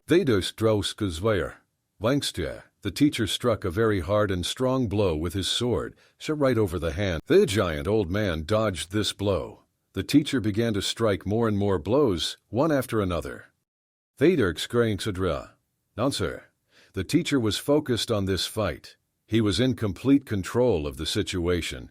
He had a hairstyle that he would... The teacher continued to deliver his insidious blows. These blows were on target. The old man received great wounds from them.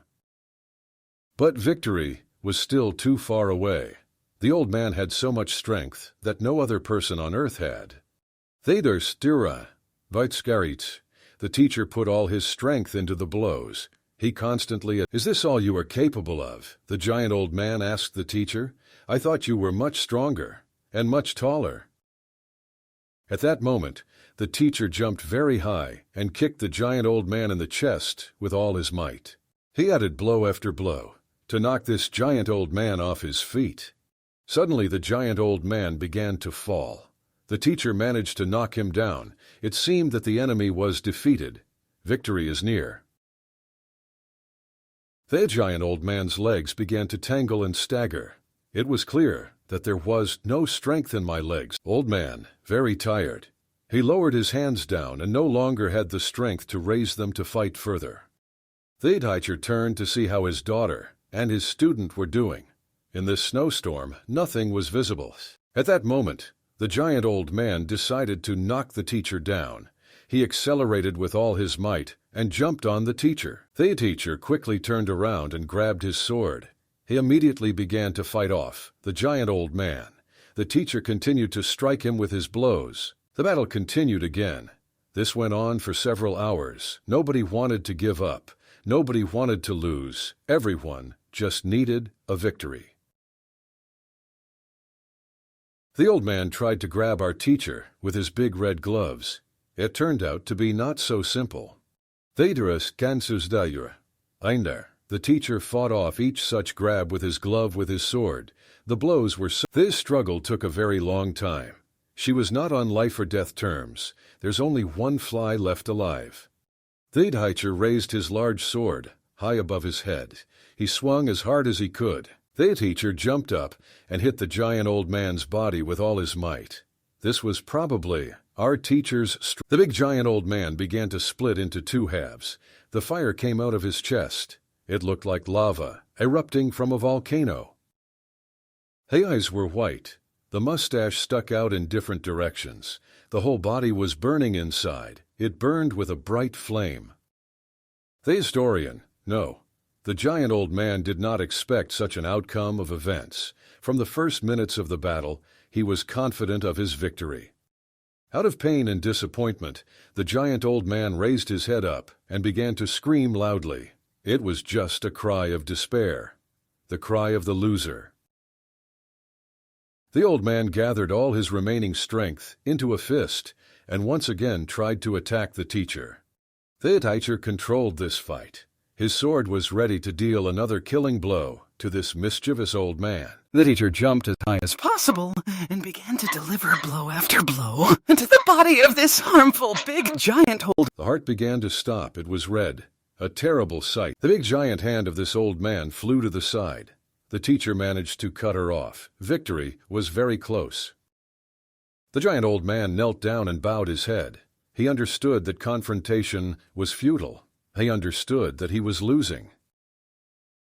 The teacher stood in front of the giant old man. He held a sword in his hands. He was ready to repel the blows of this old man again if Togo had the strength to do so. The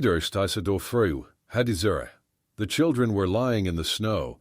We didn't watch this whole fight. They have never... In general, he took his sword and went to meet this giant old man who was kneeling exhausted. Did you want to look at me? You wanted to see what I could do, what I was capable of. Well, you looked. Now you can draw conclusions. I won't kill you. I have no right to take the life of people like you.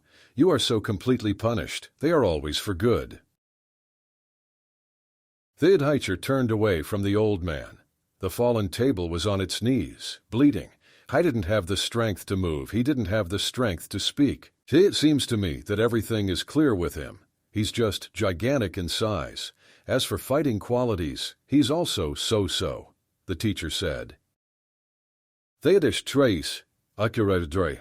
The teacher put his ball behind his back and walked towards his children. Because of the heavy, the teacher moved with quick steps. He was worried about their health, about their lives. He couldn't find it with his eyes. The teacher stopped. He looked around. Where were the children? He couldn't find them. I began to worry. Behind him, with the last of his strength, a giant old man began to rise. He wanted to deliver an insidious, sneaky stab in the back. Theders scouncy stowy, akrar. The children screamed loudly. They saw what was happening behind the teacher's back. Watch out for him in the back. The boy screamed. Father, be careful. The teacher quickly took out his long iron sword from behind his back, and he pulled it up. The big giant old man just bumped into the sword and was pierced through. He didn't expect this. It was a very deep and fatal wound. After that, the old man could do nothing more. He simply fell into the snow. Feel, the teacher began to fold his long metal sword back behind his back. He was glad to see the children. The main thing is that they were alive. The student and the teacher's daughter quickly ran to meet him. They ran to congratulate him. Hosh, at this point the teacher has accomplished a feat. The daughter immediately began to wipe the small wounds. She wiped the blood from her father's face. It was real care and love. Bin understood one thing at that moment. He knows how to end his book. There may be several of these books. Something told the boy that this was far from the end. To be continued.